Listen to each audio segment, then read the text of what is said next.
Hello. कैसे हो आप?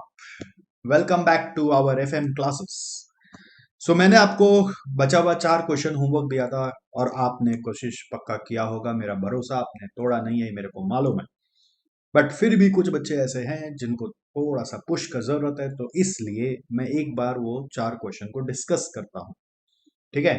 और फिर ये चैप्टर आज क्लोज हो जाएगा। तो देखो, क्वेश्चन नंबर 15 में ये मैंने ना क्या किया, अभी क्लास के पहले थोड़ा सा सॉल्व कर दिया, जिससे कि और थोड़ा सा क्लास को स्पीड अप कर पाऊँ। आप क्या करेंगे, इसको एक बार देखेंगे, समझेंगे। अभी लिखेंगे कुछ नहीं, जो लिखना है पेंसिल से अपने बुक में लिख लीजिए। फिर घर पे आराम से, मतलब वीडियो खत्म करके आराम से आप फिर इसको अपने आप ही सॉल्व करेंगे। ठीक है? तो देखो, करंट रेशियो दिया हुआ है इसमें, तो C A by C L दिया हुआ है। डेट इक्विटी रेशियो दिया हुआ है। ठीक है? डेट इक्विटी रेशियो दिया हुआ है। तो इसमें क्या है ना, डेट इक्विटी रेशियो को लेके एक पंगा है कि what is debt equity ratio.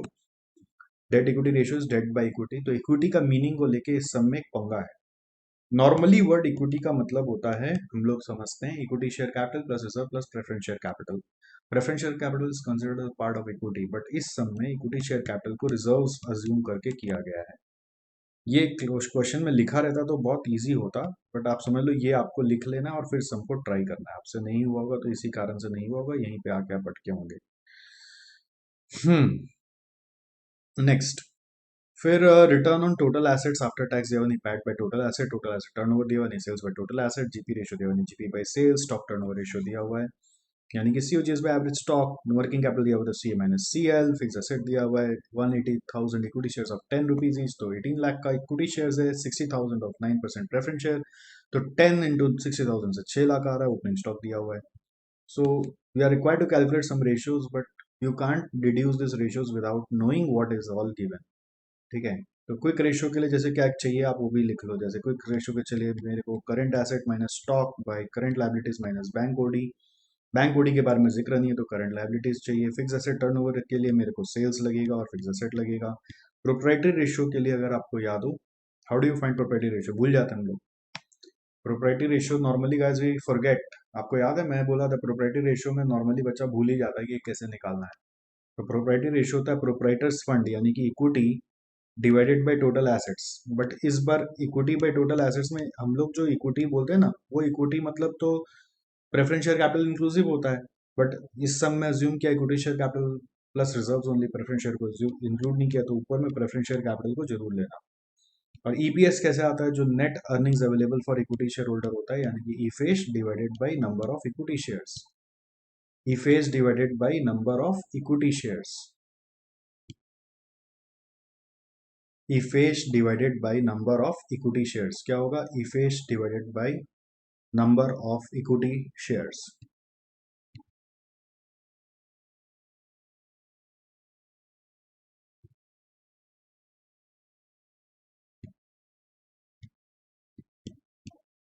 ये आइडिया लग गया क्या क्या चाहिए। अब करंट एसेट का वैल्यू चाहिए, स्टॉक का वैल्यू चाहिए, करंट लायबिलिटी का वैल्यू चाहिए, सेल्स का चाहिए, फिक्स एसेट का चाहिए। फिक्स एसेट तो दिख रहा है, सेल्स चाहिए। तो अब जैसे पहले ये सारा वैल्यूज तो निकालना पड़ेगा ना। तो हमने क्या किया, सबसे पहले करंट एसेट्स ये सब रेशियो दिया हुआ है, वैल्यू जब तक नहीं हो तो हम स्टार्ट नहीं कर सकते। तो current asset by current liability और वर्किंग कैपिटल जब दिया हुआ तो इन दोनों को यूज करके अपना वर्किंग स्टार्ट हो गया। आप अभी भी देखोगे कैलकुलेटर में, समझोगे, कॉपी नहीं करोगे। कॉपी करने से क्या है, बच्चा सीखता नहीं है। तो नोट नंबर 1 हमने बनाया, current ratio is equal to 2.5/1 which is CA by CL, it's equal to 2.5/1, C is equal to 2.5 into CL. और वर्किंग कैपिटल हमने बनाया 13,50,000, तो C A minus C L is 1350। तो आप क्या कर सकते हो, ये 2.5 इंटू करंट एसेट जो है ना, current asset is 2.5 C L, उसको यहाँ पे बैठाया, तो करंट लायबिलिटी आ गया, करंट लायबिलिटी से फिर करंट एसेट आ गया। तो ये क्लियर हुआ। फिर करंट लायबिलिटी करंट एसेट जब आ गया तो उससे नेक्स्ट वर्किंग हम लोग करंट एसेट के बाद फिक्स एसेट दिया हुआ था, तो फिक्स एसेट और करंट एसेट को जोड़े तो टोटल एसेट आ गया 30 लाख प्लस 52 22.5 करके 52.5। फिर 52.5 टोटल एसेट आ गया, तो टोटल एसेट टर्नओवर रेशियो दिया हुआ है, तो it is sales by total asset, तो सेल्स आ गया, यहाँ से सेल्स आ गया 105। फिर सेल्स से जीपी माल आ गया, जीपी 20% है तो जीपी आ गया 21 लाख। फिर सेल्स और जीपी माइनस किया तो सीओजीएस भी आ गया। सीओजीएस और स्टॉक टर्नओवर से एवरेज स्टॉक आ गया, average stock is equal to COGS by average stock is equal to 7 times stock turnover दिया हुआ है ना हम लोग को, तो stock turnover is equal to COGS by average stock which is equal to 7 times, तो average stock is equal to COGS by 7 is equal to 84 by 7 is equal to 12 lakh. तो एवरेज स्टॉक कैसे आएगा, average stock is equal to opening plus closing by 2। Average stock कैसे आएगा, opening plus closing by 2। Since यहाँ पे opening stock अलग से दिया हुआ है 1140, तो क्लोजिंग स्टॉक 1260 निकाल दिया। फिर 6 नंबर हम लोग को रोटा दिया हुआ, return on total assets PAT by total assets, तो टोटल एसेट्स मालूम है, हम पैट निकाल लिए 15% ऑफ टोटल एसेट्स के हिसाब से, ठीक है। फिर हमने क्या किया ना, अभी ये सारा यूज कर लिया, आप देखो ये यूज हो गया, ये यूज हो गया, ये यूज हो गया, ये यूज हो गया, ये यूज हो गया, ये भी यूज कर लिया, इक्विटी और प्रेफरेंस मालूम हो गया, ओपनिंग स्टॉक भी यूज कर लिया। अब क्या, डेट इक्विटी रेशियो में फंस गया गाड़ी, करंट रेशियो भी यूज हो गया, डेट इक्विटी रेशियो में फंस गया, तो D by E is equal to 1.5, ना डेट मालूम है ना इक्विटी मालूम है, तो इक्विटी पता करना पड़ेगा, फिर डेट पता चलेगा, ऐसा कुछ है। तो बैलेंस शीट इक्वेशन बनाने का कोशिश किया, जब जब फंस जाते हैं लास्ट में, आपको याद है मैं बोला था balance sheet equation is our only saviour, तो मैंने एक बैलेंस शीट बनाया, बैलेंस शीट में जो जो वैल्यू मिल गया वो मैंने डाला, फिक्स एसेट डाला, करंट एसेट डाला, फिर हमने क्या किया, यहाँ पे इक्विटी शेयर कैपिटल डाला, फिर रिजर्व एंड सरप्लस लिखा, फिर प्रेफरेंस शेयर कैपिटल लिखा, फिर डेट लिखा, करंट लायबिलिटीज लिखा, इससे क्या हुआ कि मेरा बैलेंस शीट का टोटल आ गया। अब इसके बाद इस तरफ का टोटल तो मालूम ही था, तो वो इधर कॉपी कर लिया, equity share capital 18 lakh question में ही मिल गया था, ये देखो 10 रुपया into 81, preference share capital 6 lakh question से ही मिल गया था, तो 18 और 6 बैठा दिया, रिजर्व में क्वेश्चन मार्क डाल दिया, डेट अभी मिला नहीं है मान लो, करंट लायबिलिटीज मिल गया 9 लाख, वो अपने फर्स्ट वर्किंग नोट में निकाल लिए थे, तो ये दो चीज में गाड़ी अटक गई, तो हमने फिर डेट बाई इक्विटी का रिलेशनशिप है, हम लोग उसको यूज किए, तो equity is equal to 1.5 times of debt, ठीक है। तो इक्विटी का मतलब आईसीएस assumed equity share capital plus reserves, तो that is equal to 1.5 times of debt, तो इस तरह से आप इक्वेशन बना सकते हो ना एक, अब यहाँ से मैं बना के दिखाता हूँ, सब मैं पहले से कर लिया था आपके लिए, equity share capital plus reserves plus preference share capital plus debt plus current liabilities equal to total assets होगा ना, विच इज इक्वल टू 52.5, तो ये दोनों को मिलाकर क्या हो रहा है, ई प्लस ई मतलब इक्विटी, प्रेफरेंस शेयर कैपिटल है 6 लाख का, डेट है 1 डेट तो मालूम नहीं है मेरे को, डेट ऐसे लिख देते हैं, प्लस करंट लायबिलिटीज है 9 लाख का, इज इक्वल टू 52.5 लाख। अब इक्विटी का वैल्यू 1.5 टाइम्स ऑफ डेट बैठा देते हैं, 1.5 times debt plus 6 plus D plus 9 is equal to 52.5, तो 2.5 D is equal to 52.5 minus 15, that is coming 37.5, तो डी का वैल्यू कितना आ रहा है, डिवाइडेड बाई 2.5 करके 15 आ रहा है, तो if debt is 2.15, equity will be equal to 1.5 times of 15 is equal to 22.5। So equity का मतलब अभी हम लोग क्या मान रहे हैं, equity share capital plus reserves ही मान रहे हैं, इसलिए इक्विटी शेयर कैपिटल मालूम 18, तो ये आ गया 4.5 बैलेंसिंग फिगर करके।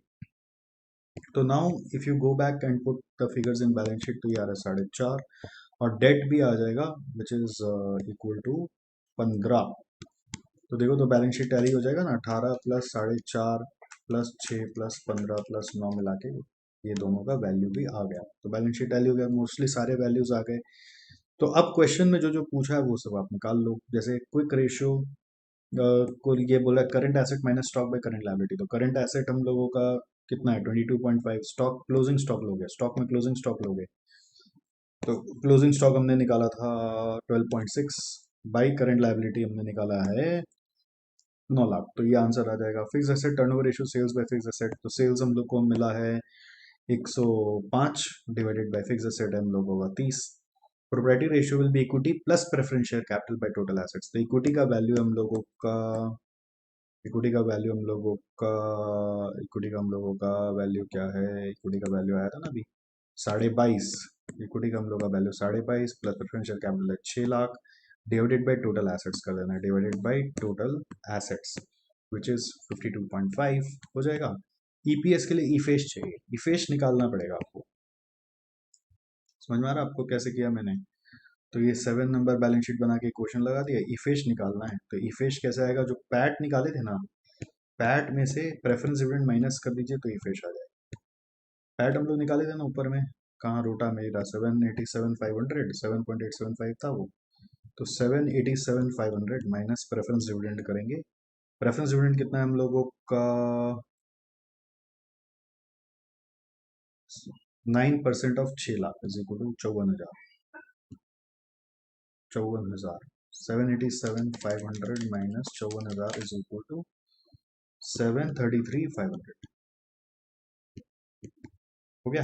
तो इसको आप डिवाइड कर लो नंबर ऑफ शेयर से, तो ईपीएस आ जाएगा। नंबर ऑफ शेयर्स दिया हुआ 1,80,000 यहाँ पे। तो अब आपको आई होप थोड़ा धक्का लगा होगा कि हाँ पुश मिल गया कि अब मैं कर सकता हूँ, तो कर लो। अब देख लिया एक बार कैसे किया सर ने, तो अब कॉपी को छापना मत, क्या एक एक स्टेप करके अपने आप ट्राई करो। ठीक है, छापना मत। पहले क्या है ना, जो रेशियो दिया हुआ वो लिख लो, फिर जो रेशियो निकालना उसका फॉर्मूला लिख लो, फिर देखो सारा वैल्यूज यूज करके हम लोगों का क्या क्या आंसर आ रहा है, वो सारा निकालने के बाद आप अपना लास्ट में देखो कि और क्या चाहिए। ओके, ये 8 वर्किंग नोट से सम होगा। बस इस सम का ट्रिक खाली यही है कि इक्विटी मतलब equity share capital plus reserve assume करके करना है। सर यहीं पे हम लुढ़क गए थे, हम लोग अपने से करने गए थे तो आंसर मैच नहीं हो रहा था, हम छोड़ दिए थे क्योंकि वहाँ पे हम प्रेफरेंस शेयर कैपिटल इंक्लूड करके कर रहे थे। कोई नहीं है, अभी सीख लीजिए, कोई दिक्कत नहीं है। सर एग्जाम में क्या करना है, जैसे इंस्टीट्यूट अज्यूम किया वैसे ही एग्जाम में तो नहीं कर पाएंगे बिना हम लोगों को मेंशन किए। आप जैसे पहले किए थे वैसे भी कर सकते हो। उससे ना थोड़ा सा रिजर्व्स का बैलेंस शायद नेगेटिव 4.5 आ रहा है, उससे नेगेटिव कुछ वैल्यू आ रहा है। अगर आप इक्विटी का मतलब में प्रेफरेंशियल कैपिटल डाल दोगे ना, तो आपका आंसर थोड़ा सा अलग आएगा, और वो भी सही है। जो भी आएगा आप अपने से समझ लो, वो भी सही है, वो मेरे को दिखाने का दरकार नहीं है। It's all right. मैं बस इंस्टीट्यूट का सोल्यूशन से मैच कर दिया आपको। एग्जाम में आपको कैसे पता चलेगा कि यहाँ पे इक्विटी में ये अज्यूम नहीं करना है? जब ये लिखा हुआ रहे, अगर अज्यूम कर लो कि गिवन है, तब तो आप ऐसे कर लो, बट अगर ये नहीं लिखा हुआ है तब क्या करो? समझ गए हम क्या बोल रहे हैं? मतलब अभी जैसे इंस्टीट्यूट किया वैसे सीख लेते हैं हम लोग। एग्जाम में ऑफ कोर्स आप अपने हिसाब से प्रेफरेंशियल कैपिटल इंक्लूड करके कर सकते हो।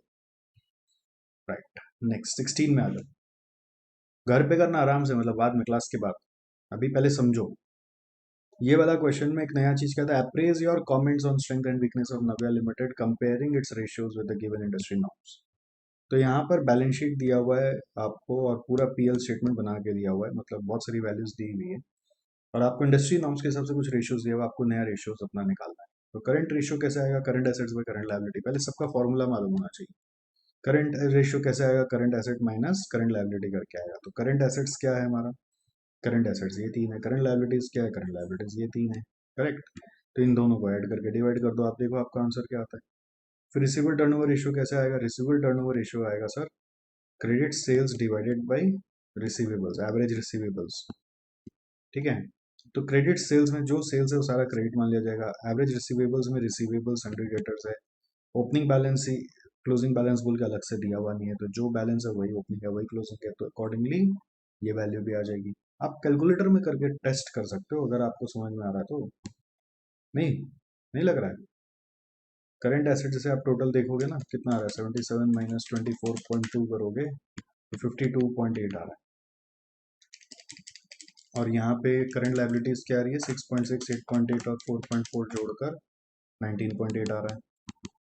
तो दोनों को अगर आप डिवाइड करोगे 52.8 बाई 19.8 करके, तो ये आ रहा है 2.67, 2.66 यानी 67। तो ये लो करंट रेशियो आ गया आपका 2.67। कितना इजी है। Credit sales by average receivables आप कर लो, करो अभी मेरे साथ कैलकुलेटर में करो। आप मेरे साथ कैलकुलेटर में करो और देखो क्या आंसर आ रहा है। सेल्स अगर आप देखोगे तो 1.10 आ रहा है। फिर एवरेज डेटर्स यानी कि डेटर्स देखोगे आप, 1.10 डिवाइडेड बाई 11, तो 1.10 बाई 11 करोगे तो ये 10 टाइम्स आ रहा है। ठीक है, inventory turnover ratio, inventory turnover ratio यदि आपको करना है तो वो कैसे होगा, इन्वेंट्री टर्नओवर रेशियो अगर आपको करना है तो वो कैसे होगा, बेस्ड ऑन सेल्स बोल ही दिया, लिख दिया बेस्ड ऑन सेल्स। नॉर्मली हम लोग सीओजीएस पे करते हैं, आप सेल्स बाय एवरेज इन्वेंट्री करोगे। तो सेल्स हम लोग का 110 है, और इन्वेंट्री हम लोगों का कितना है, सेल्स हम लोगों का 110 है और इन्वेंट्री हम लोगों का कितना है, how much is the inventory, inventory inventory हम लोगों का कितना है, स्टॉक है 33 लाख, तो 110 बाई 33 लैक्स आ रहा है। कितना इजी हो रहा है देखो। करने बैठो तो इजी है, नहीं करने बैठो तब तक हार्ड है। टोटल एसेट टर्नओवर रेशियो कैसे आएगा? सेल्स बाय टोटल एसेट करके आएगा। तो सेल्स हम लोगों का कितना है? 110, टोटल एसेट्स 77, बैलेंस शीट का एसेट साइड का टोटल 110 बाई 77 कर लो। फिर नेट प्रॉफिट रेशियो आप देखो, net profit is PAT, PAT is 231, PAT by sales करना है। तो 231 divided by 2.31 divided by sales is 110। Correct, कितना इजी है। ROTA, return on total assets based on EBIT, जो कंफ्यूजन था वो सब तो ब्रैकेट में लिख दिया है। तो बेस्ड ऑन ईबीआईटी बोल रहा है, ईबीआईटी कहाँ है? ईबीआईटी ईबीआईटी रहा है, ईबीआईटी 554 554। तो 554 by total assets is balance sheet side का टोटल विच इज 77, 554 बाई 77। फिर return on net worth based on net profit करना है। तो नेट प्रॉफिट इज 231, तो 231 बाई नेट वर्थ निकालना है। नेट वर्थ कैसे आता है? नेट वर्थ में कंफ्यूजन होता है। It is suppose to be equity share capital plus preference share capital, equity plus preference, equity plus debt नहीं, इक्विटी प्लस प्रेफरेंस होता है। तो यहाँ पे 48 से डिवाइड होगा। किससे डिवाइड होगा ये? 48 से डिवाइड होगा। फिर total debt by total assets, total date में प्रॉब्लम होता है, गड़बड़ कर देते हैं यहाँ पे। टोटल डेट मतलब डेट प्लस करंट लायबिलिटीज होगा, कहीं तो खाली डेट लिखा होता है, टोटल डेट लिखता है मतलब तीनों का टोटल। सो 19.8 प्लस 19.2 प्लस 9.2, 29 आ रहा है। So it is coming 29 divided by total assets is 77, 29 by 77। ठीक है, तो ये सबकी वैल्यूज आ जाएगी, राइट। बहुत इजी है, वर्किंग नोट बनाना है बेसिकली और हर एक का वैल्यू निकालना है। और ये बगल में आप भी ना अपने कॉपी में बगल में एक और कॉलम बना देना इंडस्ट्री नॉर्म का। जैसे यहाँ पे सॉल्यूशन दिया हुआ है, नव्या का निकाला और इंडस्ट्री नॉर्म का निकाला, कंपेयर करने में आसानी होगा। तो अब क्या है ना, आपको एक एक को कंपेयर करना है कि करंट रेशियो नव्या का बेटर है। क्यों? क्योंकि यहाँ पर क्यों नव्या का बेटर है भाई साहब? क्योंकि करंट रेशियो हायर है तो higher is better. Receivable turnover हम लोगों का हायर है तो बेटर है। इन्वेंट्री टर्नओवर हम लोग का लोअर है तो अच्छा नहीं है, वर्स है। बेटर का opposite worse. Total asset turnover हम लोग का अच्छा नहीं है, वर्स। नेट प्रॉफिट रेशियो हम लोगों का अच्छा नहीं है, वर्स। फिर रोटा हम लोगों का अच्छा है, बेटर है, मार्जिनली है, बेटर है, मतलब बहुत ज़्यादा डिफरेंस नहीं है, अप्रॉक्सीमेटली सेम ही है। फिर ये रिटर्न ऑन नेटवर्थ हम लोगों का वर्स हो गया है। Total debt by total assets हम लोगों का कम हुआ है, बेट बेट कम हुआ है तो बेटर है। क्या समझा? कम हुआ है तो बेटर है ना, लोअर इज बेटर। मैंने क्या बोला था? Total debt by asset, debt कम हो तो बेटर है, बाकी सब तो हायर ही बेटर है। तो कंपेयर करके समझ में आ गया। अब उसी को बस कमेंट में लिख देने का है। अब कमेंट में इन लोगों ने कंबाइन कर दिया, पोजीशन ऑफ नब्बे is better than ratio with respect to current ratio receivable turnover ratio. ये तुम लोग को समझ में आया था, बेटर बेटर। फिर क्या बोला है? However inventory turnover ratio and total asset turnover ratio is poor. Inventory turnover ratio and total asset turnover ratio is poor, ये दोनों का पुअर बोल दिया। Firm has also the firm also has its net profit and return on net worth much lower than the industry norm, तो इन दोनों के लिए अलग से फिर बोल दिया। फिर total debt to asset ratio is lower than the industry standard which suggest that the firm is levered by less levered by debt and more by equity resulting in less risky company. जिसमें debt कम है उसका risk कम है, तो better मतलब low risk. हो गया, कितना इजी था। कमेंट से ना बस अचानक जी घबरा जाता है, हाँ कमेंट हमसे नहीं होगा, बट घबराने का क्या है? कमेंट में बस अच्छा बुरा तो लिख ही सकते हो, इतना तो सिंपल सा कर ही सकते हो। देखो, धक्का लगा रहा हूँ मैं, आपको ये करना था, आपने किया है तो ठीक है, नहीं किया है तो धक्का लग गया। अब आप कॉपी में करोगे आराम से बैठ के। आओ, 17-18 एक जैसा है, 17-18 एक जैसा है। इसमें इनकम स्टेटमेंट दिया हुआ है आपको 2 साल का, बैलेंस शीट भी 2 साल का दिया हुआ है, और आपको बहुत सारा रेशियोज निकालने बोल रहा है। फिर बोल रहा है ratio relating to capital employed should be based on capital at the end of the year. तो ये बोल दिया है capital at the end of the year से कैपिटल एम्प्लॉयड का रेशियो निकालोगे। Give reasons for change in the ratio for 2 years. इसमें क्या हो रहा है ना कि हम लोग अपना ही 2 साल का चेंज को कंपेयर कर रहे हैं। हम लोग यहाँ पर किसी और से कंपेयर नहीं कर रहे हैं, अपना ही कंपेयर कर रहे हैं। और एक ओपनिंग स्टॉक फॉर ईयर दिया हुआ 40,000 21-22 के लिए, यहाँ के लिए ओपनिंग स्टॉक दिया हुआ है। तो जब 2 साल का देता है तो इसका ओपनिंग स्टॉक दे दिया, तो इसका ओपनिंग स्टॉक जो इसका क्लोजिंग है वो इसका ओपनिंग बन जाएगा। ये बस ध्यान रख के करना है। तो अब देखो जीपी रेशियो बोला है, तो जीपी रेशियो कैसे आता है पहले ये पता होना चाहिए, जीपी बाई सेल्स। अब 2 साल का निकालना है, तो जीपी देखो क्या है, जीपी 64,000 76,000 है, डिवाइडेड बाई सेल्स आपको दिख रहा होगा, दोनों मिला के 3,03,74 हो गया। जीपी बाई सेल्स दोनों साल का अलग अलग दो कॉलम बन जाएगा।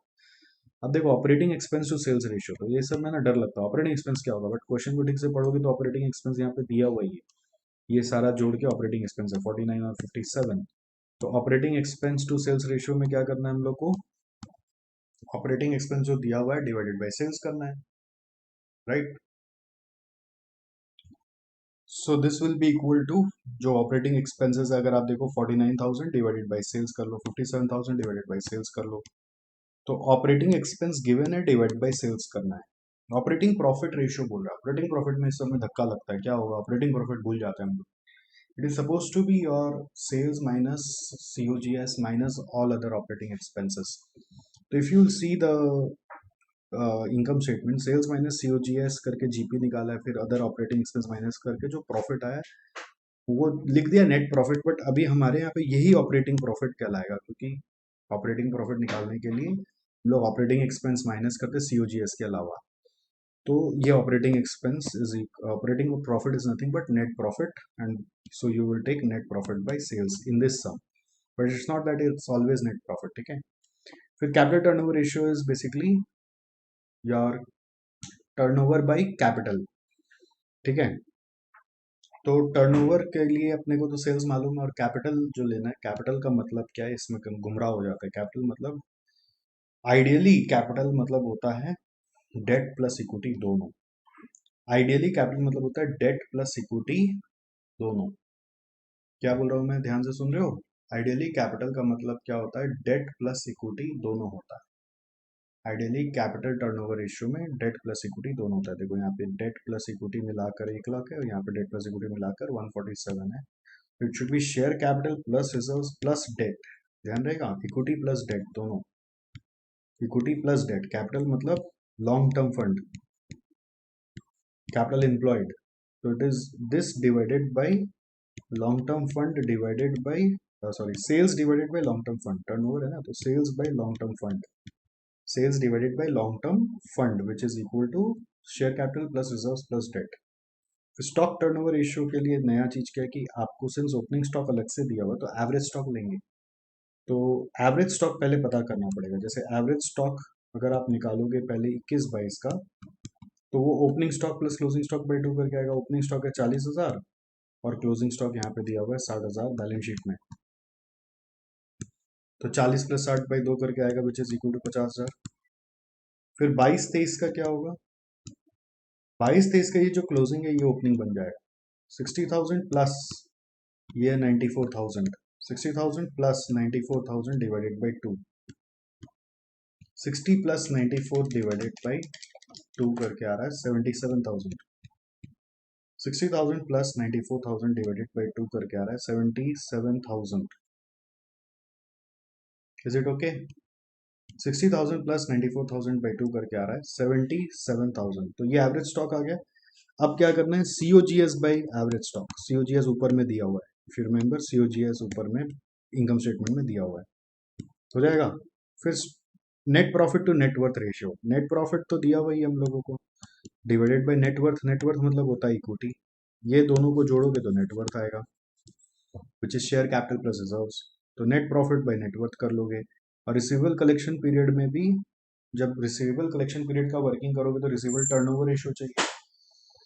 समझ में आ रहा है मैं क्या बोल रहा हूँ, रिसीवेबल टर्नओवर रेशियो आपको लगेगा, पहले रिसीवेबल टर्नओवर रेशियो लगेगा, फिर आप क्या करोगे, रिसीवेबल टर्नओवर रेशियो से रिसीवेबल कलेक्शन पीरियड निकालोगे। बट ओपनिंग स्टॉक जैसे दिया हुआ है, तो ओपनिंग रिसीवेबल्स तो नहीं दिया हुआ, अगर ओपनिंग रिसीवेबल्स दिया होता तो अपने एवरेज रिसीवेबल्स भी निकालते। तो ये कैसे होगा, यहाँ पे एवरेज काम नहीं आएगा, यहाँ पे ये आएगा कलेक्शन पीरियड के लिए पहले आपको रिसीवेबल्स टर्नओवर रेशियो निकालना है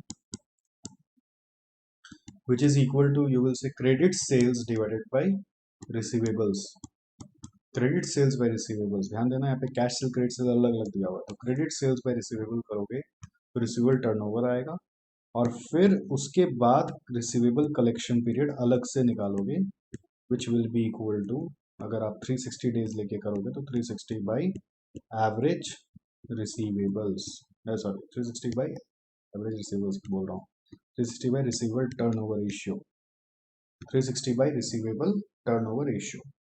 तो इस तरह से आंसर आएगा और दोनों साल का है। ठीक है, देखो हार्ड नहीं लग रहा है ना, आप जबरदस्ती का हार्ड हार्ड अपने मन में बैठा लोगे तो हार्ड ही लगेगा, बट आप सारा वैल्यू मैंने आपको बता दिया है और खाली पुट करना है। जीपी बाई सेल्स, तो जीपी कहाँ है, ये रहा जीपी, ये रहा सेल्स, दोनों साल का आपको करना है, टोटल सेल्स लेना है, ये रहा जीपी, जीपी बाई सेल्स करना है। फिर क्या बोल रहा है, ऑपरेटिंग एक्सपेंस टू सेल्स, तो ऑपरेटिंग एक्सपेंस ये रहा 49,000, 57,000 डिवाइडेड बाई सेल्स करना है। ऑपरेटिंग प्रॉफिट नेट प्रॉफिट ही होगा, क्योंकि ऑपरेटिंग प्रॉफिट मतलब क्या होता है, अगर आपको याद नहीं रहता तो आप लिख लीजिए, it is suppose to be sales minus COGS minus operating expense.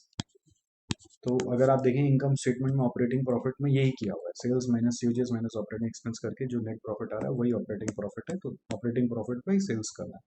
Capital turnover में कैपिटल का मतलब में गड़बड़ हो जाता है, तो कैपिटल मतलब होता है long term fund which is share capital plus reserves plus debt. तो you have to do sales by long term fund, तो सेल्स हम लोग को मालूम है टोटल सेल्स लेंगे, और लॉन्ग टर्म फंड मतलब हम लोगों का है share capital plus reserves plus debentures. फिर उसके बाद स्टॉक टर्नओवर रेशियो में, स्टॉक टर्नओवर रेशियो में सीओजीएस बाय एवरेज स्टॉक करना है। स्टॉक टर्नओवर रेशियो कैसे आएगा, सीओजीएस बाय एवरेज स्टॉक, तो सीओजीएस कैसे आएगा, सीओजीएस इज दिस 236 एंड 298, और एवरेज स्टॉक कैसे आएगा, वो मैंने एक नीचे वर्किंग नोट में निकाल दिया आपके लिए वर्क स्टॉक टर्नओवर के लिए। फिर नेट प्रॉफिट टू नेटवर्थ में net profit is given, net worth is share capital plus reserves, यहाँ पे मार्क कर दिया मैंने नेट वर्थ। ठीक है, और रिसीवेबल कलेक्शन पीरियड के लिए दो स्टेप में करोगे, पहले टर्नओवर रेशियो निकालोगे फिर कलेक्शन पीरियड करो। अभी 2 साल का एकदम इजीली आ जाएगा, है ना, इस तरह से वर्किंग कर लोगे, कर पाओगे। अब कमेंट करना है, कमेंट समझो कैसे करना है। जीपी रेशियो पिछला साल के मुकाबले घट गया, डिक्रीज्ड, इंक्रीज डिक्रीज बोलोगे।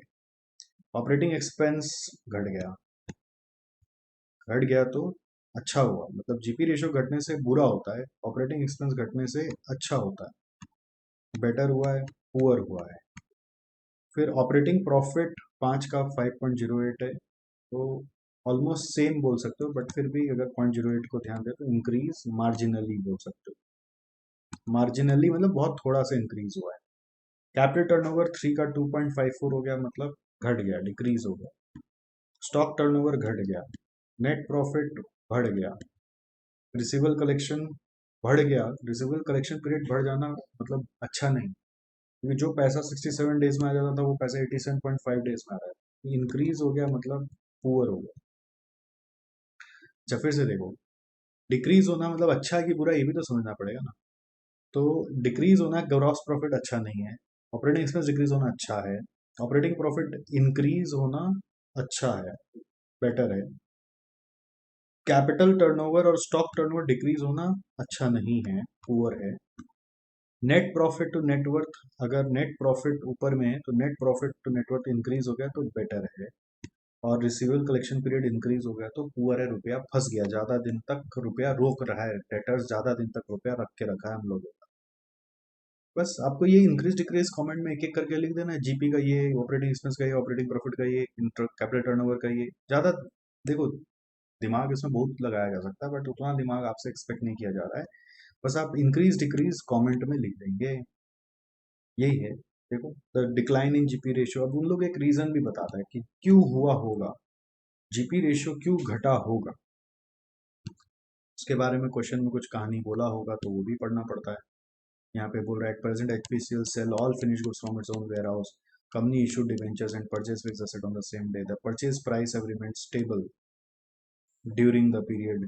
तो ये सबसे अगर कोई इन्फॉर्मेशन दिया होता है तो उसको यूज करके भी कमेंट लिखा जाता है, बट मैं आपको बोल रहा हूँ आप उतना डिटेल रीजनिंग में मत जाओ ना, भी बेसिक कमेंट करके आओ ना भाई, इंक्रीज डिक्रीज आज पहली बार ही तो सीख रहे हो ना सीए में, तो जितना बेसिक हो सके उतना ही करो। वैसे फिर भी समझने में कुछ नहीं है, एग्जाम में आपको नहीं लिखने से भी चलेगा, समझने के लिए समझ लो कि जीपी रेशियो डिक्लाइन क्यों हुआ, तो ये अज्यूम कर रहा है it can be due to selling price घटा होगा, या फिर डायरेक्ट एक्सपेंस या बढ़ा होगा, क्योंकि परचेज प्राइस तो ऊपर में बोला था सेम है, परचेज कॉस्ट बढ़ने से भी जीपी में असर पड़ता है, बट परचेज कॉस्ट तो बढ़ा नहीं है, तो परचेज कॉस्ट के अलावा जीपी निकालते समय हम लोग सेल्स माइनस, आपको याद होगा ट्रेडिंग अकाउंट में परचेज डालते हैं, डेबिट साइड में डायरेक्ट एक्सपेंस डालते हैं, तो जीपी क्यों फिर घटा, क्या तो सेलिंग प्राइस घटा है आपने, या फिर आपने डायरेक्ट एक्सपेंस बढ़ाया आपका, In this case, cost of goods sold have increased more than proportion of increment in sales and hence impacting GP ratio. इसका मतलब क्या है? बस एनालिसिस समझा रहे, लिखने का दरकार नहीं, समझ लो कि COGS अगर आप प्रोपोर्शनेटली देखेंगे ना, 236 था जब सेल्स 3 लाख था, तो 236 डिवाइडेड बाई 300 करेंगे तो 78.66% आ रहा है। और यहाँ पे 298 डिवाइडेड बाई 374 करेंगे तो इसका मतलब 79.68 आ रहा है। तो COGS का परसेंटेज बढ़ गया है, इसलिए जीपी घट गया। यही बात यहाँ पे बोल रहा है। जीपी घटने का कारण क्या हो सकता है? जीपी घटने का कारण है कि आपका जीपी आता जिससे है उसमें कुछ चेंज हुआ होगा, सेलिंग प्राइस में चेंज हुआ है, परचेज कॉस्ट में चेंज हुआ है, या डायरेक्ट एक्सपेंस में चेंज हुआ है। तो हम लोग यहाँ पे गेस वर्क बोल रहे हैं। जीपी क्यों डिक्लाइन किया होगा? शायद सेलिंग प्राइस हम लोगों का रिड्यूस हो गया, या फिर डायरेक्ट एक्सपेंस हम लोगों का या फिर डायरेक्ट एक्सपेंस हम लोगों का इंक्रीज हो गया। ठीक है, और सीओजीएस भी हम लोगों का प्रोपोर्शनेटली इंक्रीज हुआ है। एक और बात बोल रहे हैं, सीओजीएस भी इंक्रीज हुआ होगा। तो ये जीपी के लिए एक लाइन लिख दिया। ठीक है, अब आप इतना नहीं कॉम्प्लेक्स सोच पा रहे हैं तो मैं क्या बोल रहा हूँ, आप इतना सा लिख सकते हो क्या, डिक्रीज हुआ है तो ये अच्छा नहीं हुआ, पुअर परफॉर्मेंस हुआ है। फिर ऑपरेटिंग एक्सपेंस के लिए लिखा है there is a decline in the ratio of operating expense, तो ऑपरेटिंग एक्सपेंस डिक्लाइन हुआ। तो further analysis reveals that in comparison to increase in sales there is a lesser proportionate increase in operating expenses. इसका मतलब क्या हुआ कि यहाँ पर जिस तरह से सेल्स बढ़ा है 3 लाख से 374, ऑपरेटिंग एक्सपेंस क्या होता है ना, नॉर्मली फिक्स्ड नेचर का होता है। ठीक है, वो सेल्स बढ़ेगा तो प्रोपोर्शनेटली नहीं बढ़ेगा ना। तो अगर सेल्स आप देखोगे 3 लाख से 374 हुआ तो कुछ परसेंट बढ़ा ना, 74,000 बाई 3 लाख करके अगर आप देखोगे तो 24.667% से सेल्स बढ़ गया।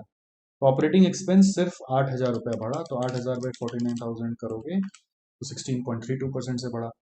समझ में आ रहा है? यहाँ से यहाँ ऑपरेटिंग एक्सपेंस बढ़ा, अगर इसका परसेंट देखोगे तो ये आ रहा है 16.32%, बट यहाँ से यहाँ सेल्स का चेंज देखोगे तो ये आ रहा है 24.67%। तो सेल्स जितना से बढ़ा उतना से ऑपरेटिंग एक्सपेंस क्यों नहीं बढ़ा? इसका रीजन है कि ऑपरेटिंग एक्सपेंस नॉर्मली कुछ फिक्स्ड कंपोनेंट होता है, तो इसलिए सेल्स बढ़ा तो ऑपरेटिंग एक्सपेंस का परसेंटेज डिक्लाइन हो गया। तो वो चीज यहाँ पे बोलना चाह रहा है, इवन ऑपरेटिंग प्रॉफिट क्या बोल रहे हैं, in comparison to increase in sales there is a lesser proportionate increase in operating expense. इसका भी रीजन हम आपको और इन डेप्थ दे सकते हैं। अरे मैं तो आपको ये पढ़ा रहा हूँ, आपको ये ऐसे मतलब एग्जाम में इतना कॉम्प्लिकेटेड नहीं सोचना है आपको, और डीप में मैं ले जाऊंगा ना तो मैं और आपको बता दूंगा कि भाई ये क्यों हुआ, क्योंकि operating expense by nature fix cost होता है। तो फिक्स कॉस्ट आपका सेल्स बढ़ने के कारण बढ़ता नहीं है, तो अकॉर्डिंगली जब जब सेल्स बढ़ेगा तो ऑपरेटिंग एक्सपेंस का परसेंटेज नेचुरली घटेगा।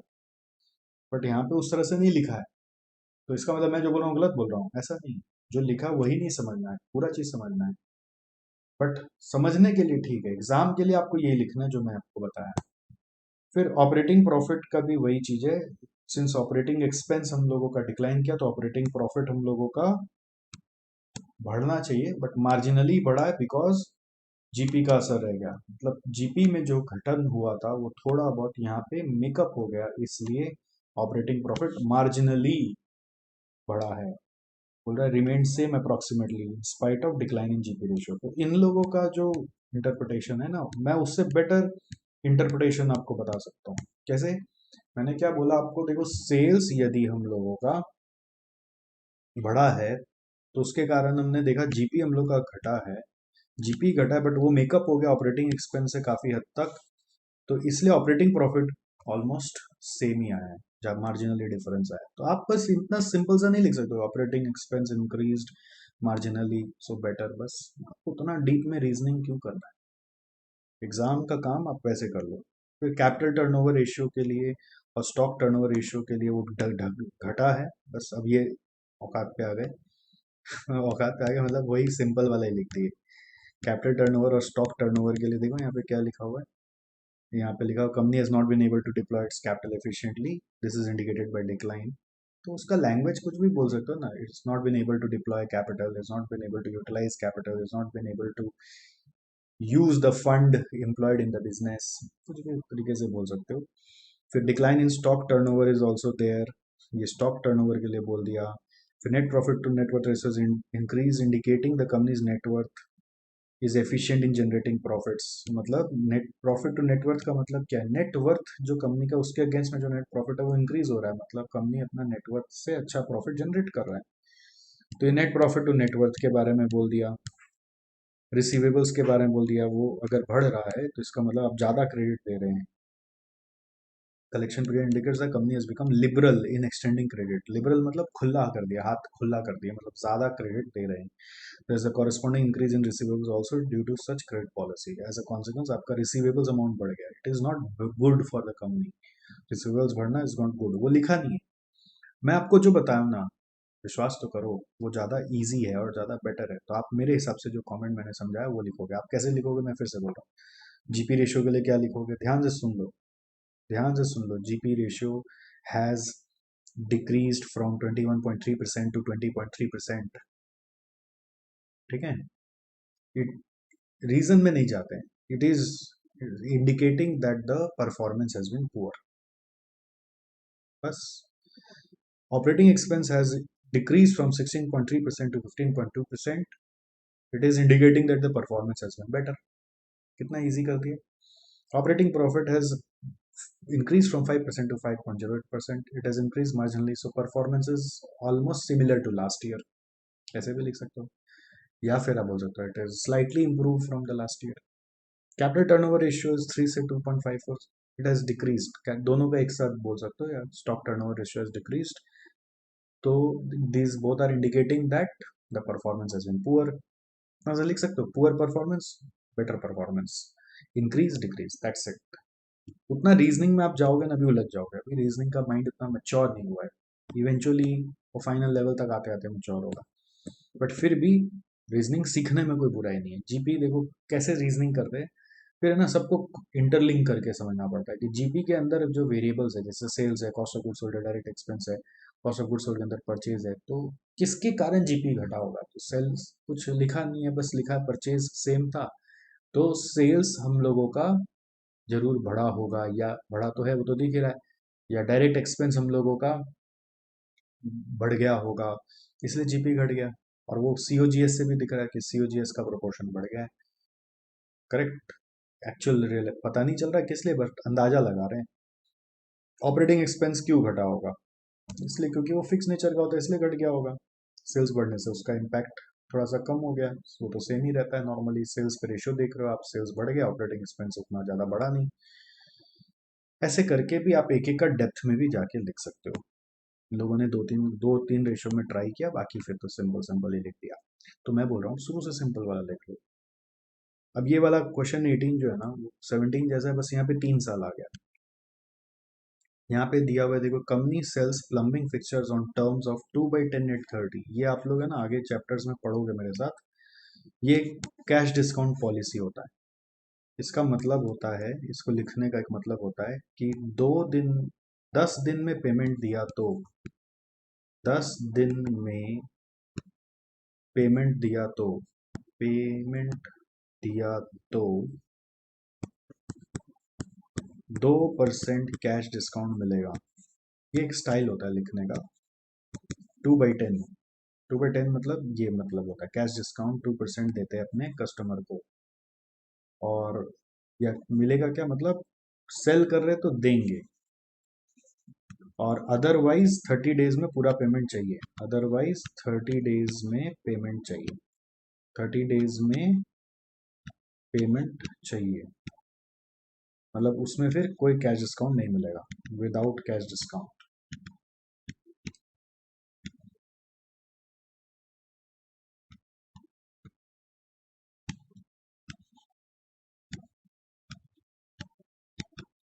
क्या लिखा हुआ, अदरवाइज 30 डेज में पेमेंट चाहिए विदाउट कैश डिस्काउंट।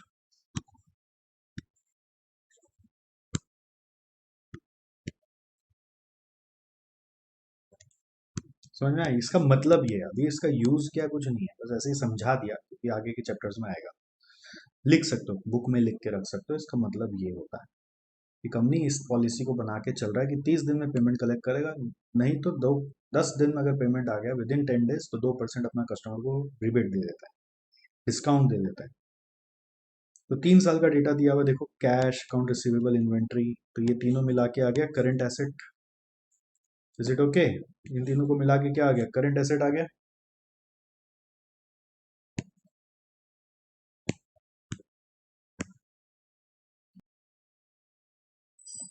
यहाँ पे लिख दिया मैंने करंट एसेट। फिर ये फिक्स एसेट्स दिया हुआ है तो टोटल एसेट्स आ गया, ये फिक्स एसेट है, ये टोटल एसेट है। थोड़ा थोड़ा हाथ से लिख लेने से ना और ज़्यादा अच्छा समझ में आता है, खाली ऐसे बैठ के लिखने से नहीं समझ में आता है। मार्किंग कर लो, पूरा बुक गंदा कर दो। जितना गंदा करते हो, जैसे मैं यहाँ पे गंदा करता हूँ क्वेश्चन पढ़ते पढ़ते, जितना आप बुक गंदा करते हो मतलब उतना अच्छा पढ़ लो, उतना अच्छा से आपको बाद में रिवीजन में समझ में भी आएगा। अकाउंट्स पेबल और अक्रूवल और बैंक लोन दिया हो तो ये करंट लायबिलिटीज है। फिर लॉन्ग टर्म डेट दिया हुआ है यानी डेट है। कॉमन स्टॉक मतलब होता है इक्विटी शेयर्स, पहले भी शायद आया था एक बार। इक्विटी शेयर कैपिटल को कॉमन स्टॉक बोलते हैं। इन दोनों को मिला के आ रहा है आपका equity, equity share plus reserves. ठीक है, तो आप देखो total of assets total of liability match कर रहा है, टोटल एसेट्स यहाँ टोटल लायबिलिटी मैच कर रहा है, करेक्ट। फिर सेल्स, सीओजीएस और नेट प्रॉफिट भी दिया हुआ है। कंसिडरिंग ओपनिंग बैलेंस इस बार देखना अकाउंट रिसीवेबल और इन्वेंट्री दोनों का दिया हुआ है। ठीक है, तो एवरेज लेने के काम आता है एज ऑन 1/4/2020, तो 1/4/2020 ये फर्स्ट पीरियड का है। फिर एनालाइज करना है company's financial condition and performance over last 3 years, are there any problems. तो इस क्वेश्चन में हम लोग कहाँ फंसते हैं, नहीं किए होंगे मेरे को मालूम है, बट क्योंकि इसमें हम फंसते कहाँ पर है, हमको क्वेश्चन में बोला नहीं कि कौन कौन सा रेशियो निकालना है, बस बोला analyse the companies financial condition and performance. तो आपको जो वैल्यूज अवेलेबल है उसमें से जितना जो समझ में आए उतना कर लोगे। ठीक है, तो इस तरह का क्वेश्चन पहली बार किया हुआ नहीं होने से क्लिक नहीं करता, तो मैं आपको आइडिया दे देता हूँ अभी कि क्या क्या रेशियो निकालेंगे हम लोग। जैसे हम लोग के पास जितना रेशियो होता है ना, सब जितना पॉसिबल है वो निकालने की कोशिश करना पड़ता है। जैसे आपको याद है सबसे पहला रेशियो आपको सिखाया था करंट रेशियो, तो CA/CL दिया हुआ है तो करंट रेशियो निकालोगे। सेकंड, फिर आप देखो current asset minus stock inventory दिया हुआ है तो क्विक रेशियो निकालोगे। फिर वो एब्सोल्यूट कैश रेशियो का दरकार नहीं पड़ता, वो ज़्यादा पॉपुलर नहीं, उसको छोड़ दो। फिर आपका याद आ रहा है सॉल्वेंसी रेशियो में डेट इक्विटी रेशियो एक तो निकाल दो। डेट मालूम है, इक्विटी मालूम है, तो डेट इक्विटी रेशियो ले लो।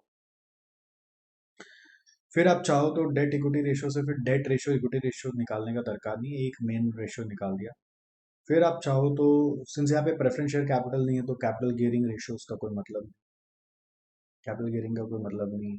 आप चाहो तो प्रोप्राइटरी रेशियो देख सकते हो, बट वो डेट इक्विटी से सब कुछ समझ में आता है। ये short term solvency, long term solvency हो गया। फिर आपको मैंने बताया था रिटर्न ऑन, याद है आपको?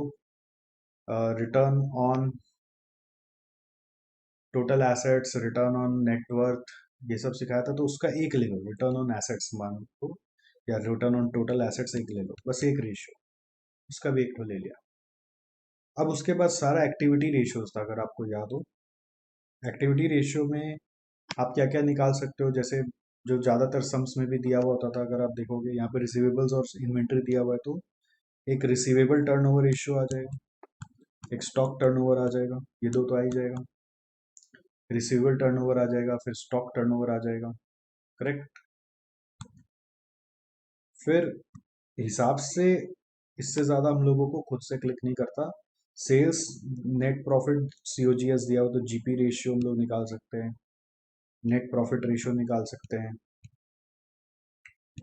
सब जो कॉमन कॉमन रेशियोज है वो सब जितना याद है उतना निकाल सकते हो आप। ठीक है, ऐसे तो बहुत सारा रेशियोज निकल सकता है, बट आई थिंक इतना रेशियोज अगर मैं आपकी जगह होता तो इतना मैं निकालता, उससे ज़्यादा क्या निकालता।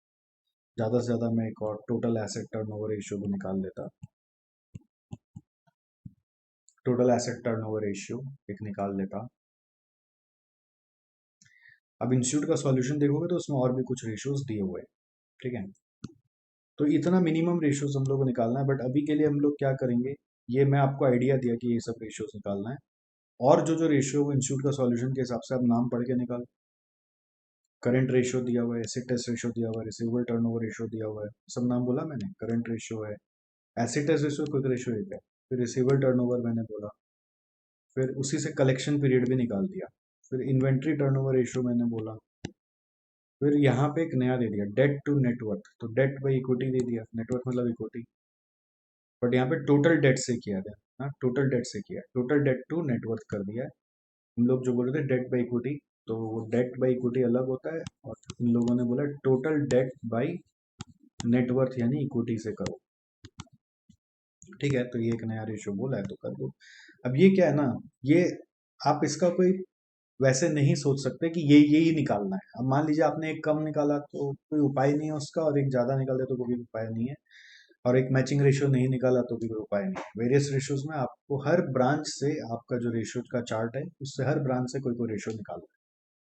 फिर long term debt to total capitalisation, एक मैंने सिखाया था fix asset to long term fund, उसी तरीके से long term debt to total capitalisation एक किया हुआ है, यानी कि लॉन्ग टर्म डेट बाई, यानी कि डेट रेशियो बोलते हैं इसको, डिवाइडेड बाई टोटल कैपिटलाइजेशन का मतलब क्या है? टोटल कैपिटलाइजेशन का मतलब है आपका लॉन्ग टर्म फंड या कैपिटल एम्प्लॉयड, जिसको आप डेट रेशियो बोलते हैं। तो ये एक नया रेशियो यहाँ पे और दिया हुआ है। ठीक है, हम लोग तो डेट इक्विटी सोच रहे थे, वो भी सही होता, बट जो इंस्टीट्यूट दिया हुआ है मैं उससे एक बार आपको बता रहा हूँ कि इसके अलावा और नया रेशियो क्या जोड़ दिया है, प्लस डेट रेशियो बोलते हैं इसको, long term debt divided by capital employed, debt plus equity, इसको डेट रेशियो सिखाया था मैंने आपको। फिर आपका देखो जीपी रेशियो है यहाँ पे, तो जीपी रेशियो अपने निकाल ही सकते हैं, यहाँ पर जीपी रेशियो मैंने लिखा ही था। फिर एनपी रेशियो है, तो एनपी रेशियो निकाल सकते हो आप। फिर टोटल एसेट टर्नओवर रेशियो है, टोटल एसेट टर्नओवर रेशियो भी मैंने आपको बताया कि ये भी निकाल सकते हो आप। फिर रिटर्न ऑन एसेट्स है, which is net profit by total assets लिया हुआ है, रिटर्न ऑन टोटल एसेट्स भी लिया हुआ है। इसका फॉर्मूला देखना, net profit by total assets लिया हुआ है, ऑलराइट, क्योंकि यहाँ पे लिमिटेड डिटेल्स है, तो जो नेट प्रॉफिट है वो ईबीआईटी जैसा ही है, तो EBIT is equal to net profit मान के आपको सम करना पड़ेगा। और एक चीज़ ध्यान देना, एवरेज रिसीवर्स और एवरेज टर्नओवर को लिया हुआ है। तो मैंने आपको जो जो बोला वो सारा यहाँ पे आ गया। इसके अलावा मुझे क्या दिखा, ये वाला एक नया रेशियो दिखा बस। तो कैसे सोचा सर आपने? मैंने सोचा बस हर ब्रांच से एक एक रेशियो ले लेते, दो दो रेशियो, जो जो डिटेल्स कैप्चर हो जाए, सारा जितना डिटेल दिया वो सारा कैप्चर हो जाए, वैसे ही सोचा। अब एग्जाम में सर हम लोग कैसे क्लिक करेगा, देखो फैक्ट बताएं, एग्जाम में इस तरह का क्वेश्चन आएगा, कभी नहीं आया आज तक, इतिहास में ही नहीं आया, तो आपके क्या आएगा? बट एग्जाम में आएगा तो आपको ऐसे ही करना है, जैसे मैंने आपको बताया कि जो डेटा दिया हुआ है उस डेटा के हिसाब से क्या क्या रेशियो आ सकता है, जो डेटा दिया हुआ है उस डेटा के हिसाब से क्या क्या रेशियो आ सकता है, you have to find that out ना। जो डेटा दिया हुआ है उस डेटा के हिसाब से क्या क्या रेशियो आ सकता है, जैसे आपको फिर से दिखा रहे हैं, हम लोगों को करंट एसेट दिया हुआ है, फिक्स एसेट दिया हुआ है, करंट लायबिलिटी दिया हुआ है, तो करंट रेशियो आ जाएगा। करंट एसेट और स्टॉक दिया हुआ है, डिवाइड बाय करंट लायबिलिटी करेंगे तो रेशियो आ जाएगा। वो थर्ड वाला जो एक सिखाया था सुपर क्विक रेशियो, उसका ज़्यादा यूज़ नहीं होता, उसको छोड़ दो। ठीक है, होता था cash by total current liabilities, तो कैश तो मालूम है, कुछ जरूरत नहीं, दिखा दिया तो कोई बड़ी बात नहीं। फिर लॉन्ग टर्म सॉल्वेंसी में डेट इक्विटी रेशियो सबसे मेन है, तो डेट इक्विटी मैंने लिखा था यहाँ पे सॉल्यूशन में, देख रहे थे टोटल डेट बाई इक्विटी दे दिया है। और एक डेट रेशियो, मेरे को लगा डेट इक्विटी जान गए तो डेट रेशियो का दरकार नहीं, बट उन लोग का सॉल्यूशन में एक और दिया हुआ है long term debt to capital employed, तो ठीक है जान लिया। फिर उसके बाद मैंने आपको return on net worth, return on net assets, जिसको रोना और रोटा, रिटर्न ऑन टोटल एसेट्स आपको सिखाया था, तो मैं बोला इन दोनों में से एक ले लो, रोटा या रोना। नेट एसेट्स या टोटल एसेट, टोटल एसेट में fix asset plus current asset आता है, और रोना में क्या आता है, fix asset plus working capital आता है। फिर receivable turnover ratio, receivable turnover ratio क्या है? रिसीवेबल टर्नओवर रेशियो होगा हम लोगों का sales divided by average receivable. Stock turnover ratio हम लोग का क्या होगा, stock turnover ratio COGS by average stock. तो अब इसमें एवरेज लेना है तो कैसे होगा, एवरेज लेना है तो ओपनिंग वैल्यू दिया हुआ वैसे आएगा। फिर हम लोग टर्नओवर रेशियो में चले गए, जो एक्टिविटी रेशियोज था टर्नओवर रेशियोज, उसमें ऐसे मैंने आपको इन्वेंट्री टर्नओवर सिखाया था, डेटर्स टर्नओवर सिखाया था, क्रेडिटर्स टर्नओवर भी सिखाया था। अब क्रेडिटर्स यहाँ पे अगर आप देखोगे तो अकाउंट्स पेबल दिया हुआ, बट परचेजेस नहीं दिया हुआ ना, तो क्रेडिटर्स टर्नओवर आएगा नहीं, जो आएगा नहीं वो नहीं निकालते, जितना आ सकता है उतना निकालते हैं। ठीक है, आपको याद है स्टॉक टर्नओवर था, डेटर्स टर्नओवर था, क्रेडिटर्स टर्नओवर था, उधर फिक्स एसेट टर्नओवर था, तो आप चाहो तो फिक्स एसेट जान दो तो फिक्स एसेट टर्नओवर निकाल सकते हो। इंस्टीट्यूट का सॉल्यूशन में नहीं दिया हुआ, मैंने लिखा नहीं, बस क्यों नहीं लिखा मालूम नहीं, टोटल एसेट टर्नओवर इंस्टीट्यूट का सॉल्यूशन में दिया हो तो मैंने लिख दिया। फिर प्रॉफिट रेशियो में आ जाओ तो जीपी दिया हुआ है, sales minus cost of goods sold से जीपी आ जाएगा, तो जीपी रेशियो। फिर नेट प्रॉफिट दिया होता है एनपी रेशियो, तो जीपी रेशियो एनपी रेशियो लिख दिया। और कुछ प्रॉफिट रेशियो तो समझ में नहीं आ रहा है, ऐसे रोटा भी एक तरह का profit on investment ratio, but कम हो गया। तो जो जो आ सकता है वही हो सकता है, एक कम आएगा एक ज्यादा आएगा, और फिर ये सारा वैल्यूज आ गया, उसके बाद कंपेयर करना है। कंपेयर करने के लिए आप देखो करंट रेशियो कैसे कंपेयर करोगे, 1.19 से 1.25 बढ़ा, बेटर हुआ, फिर थोड़ा सा घट गया, ऐसे बोलना है। कैसे कमेंट करोगे, 1.19 से थोड़ा सा बढ़ा फिर घट गया, एसिड टेस्ट रेशियो, और तीनों केस में लेस देन स्टैंडर्ड नॉर्म है 2 टाइम्स। तो करंट रेशियो के लिए बोल सकते हो कि it is however less than the standard norm of 2 times. Quick ratio अपना स्टैंडर्ड नॉर्म है 1, तो तीनों केस में 1 से कम है, फिर बढ़ा और घट गया। तो स्टैंडर्ड नॉर्म जिसका मालूम है तो वहीं से कंपेयर करो। रिसीवेबल टर्नओवर रेशियो देखो 20 से 18 से 13 हो रहा है, मतलब पुअर हो रहा है। क्यों हो रहा है, टर्नओवर कम हो रही है ना, मतलब आप अपने रिसीवेबल्स का कलेक्शन में डिले कर रहे हो। 18 दिन में पहले आता था, अब 19 दिन में आ रहा है, फिर 26 दिन में आने लगा। तो डिले जितना करते हो उतना रुपया बैड डेट होने का चांस है। फिर इन्वेंट्री टर्नओवर रेशियो देखो बढ़ रहा है, बढ़ा फिर घट गया, तो बढ़ा और घट गया, ऐसे ही लिखना पड़ेगा। It has increased from 2020 to 2021, then it decreased. फिर टोटल डेट टू नेटवर्थ अपना क्या है, टोटल डेट टू नेटवर्थ यदि आप देखोगे तो क्या दिया हुआ है, टोटल डेट टू नेटवर्थ क्या दिया हुआ है, टोटल डेट टू नेटवर्थ क्या दिया हुआ है, total debt to net worth debt पहले 1.38 था, फिर बढ़ गया और बढ़ गया, तो ये रिस्की हो गया, रिस्की बढ़ गया, रिस्कनेस बढ़ गया, ज़्यादा इंक्रीज हो गया। Long term debt to cap total capitalisation, long term debt to total capitalisation का मतलब क्या है कि आपका टोटल कैपिटल में डेट का प्रोपोर्शन 0.33 टू 0.32, टोटल कैपिटल से डेट का प्रोपोर्शन यहाँ पे सेम रहा, यहाँ से घट गया और सेम, ऐसे ही लिखना है। जीपी रेशियो 20 16 13 मतलब घट गया, decrease. NP ratio 0.0754726 decrease, poor performance decrease होते जा रहा है। एसेट टर्नओवर घटते जा रहा है तो डिक्रीज हो रहा है, रिटर्न ऑन एसेट्स घटते जा रहा है डिक्रीज हो रहा है, मतलब बहुत सारा चीज प्रॉफिटेबिलिटी वाइज डिक्रीज हो रहा है सारा, ठीक है। और अगर आप देखोगे टर्नओवर वाइज भी डिक्रीज हो रहा है, लिक्विडिटी क्रंच है यहाँ पर। एक तो शॉर्ट टर्म सॉल्वेंसी यदि आप देखोगे इन दोनों में, शॉर्ट टर्म सॉल्वेंसी वो दोनों लेस देन स्टैंडर्ड नॉर्म चल रहा है, तो यहाँ लिक्विडिटी इशू है। फिर आपका रिसीवेबल और इन्वेंट्री टर्नओवर बढ़ के घट गया तो पुअर ही हो रहा है ना, घटना तो नहीं चाहिए, तो इसका मतलब यहाँ पर भी पुअर परफॉर्मेंस चल रहा है। In case of activity, activity ratios भी पुअर चल रही है, ठीक से आप अपने कैपिटल से रेवेन्यू जनरेट नहीं कर पा रहे हैं। लॉन्ग टर्म में भी आपने डेट उधार उठा के अपना काम निकाला है, तो आप तरह तरह से लॉन्ग टर्म सॉल्वेंसी भी रिस्की दिख रहा है। फिर प्रॉफिटेबिलिटी भी घटे जा रही है, प्रॉफिटेबिलिटी भी जीपी एनपी देख रहे हो और रोटा देख रहे हो, सब घट रहा है, ठीक है। टोटल एसेट टर्नओवर वो एक्टिविटी रेशियो का पार्ट है, ये एक्टिविटी भी घटा है, और यहाँ पर प्रॉफिटेबिलिटी का पार्ट है, प्रॉफिट ऑन इन्वेस्टमेंट का पार्ट है, तो वो भी घटा है, प्रॉफिट ऑन इन्वेस्टमेंट भी घटा है। तो ओवरऑल सब घटा घटा सा फील आ रहा है, तो परफॉर्मेंस इस कंपनी का अच्छा नहीं चल रहा है। अब एनालिसिस में क्या लिखा था, current ratio and quick ratio are less than ideal ratio of 2 and 1, so company is not having enough resources to meet its current obligation. Current ratio quick ratio के लिए यहाँ पे लिख दिया। फिर receivables are growing slower although the average collection period is still very reasonable relative to terms given. Growing slower का मतलब है धीरे धीरे रिसीवेबल्स बढ़ रहा है। Inventory turnover is slowing as well, inventory turnover भी धीरे धीरे आपका घट रहा है, इन्वेंट्री टर्नओवर भी धीरे धीरे घट रहा है, रिसीवेबल टर्नओवर भी घट रहा है, या रिसीवेबल अमाउंट आपका ज़्यादा फंस रहा है, ठीक है।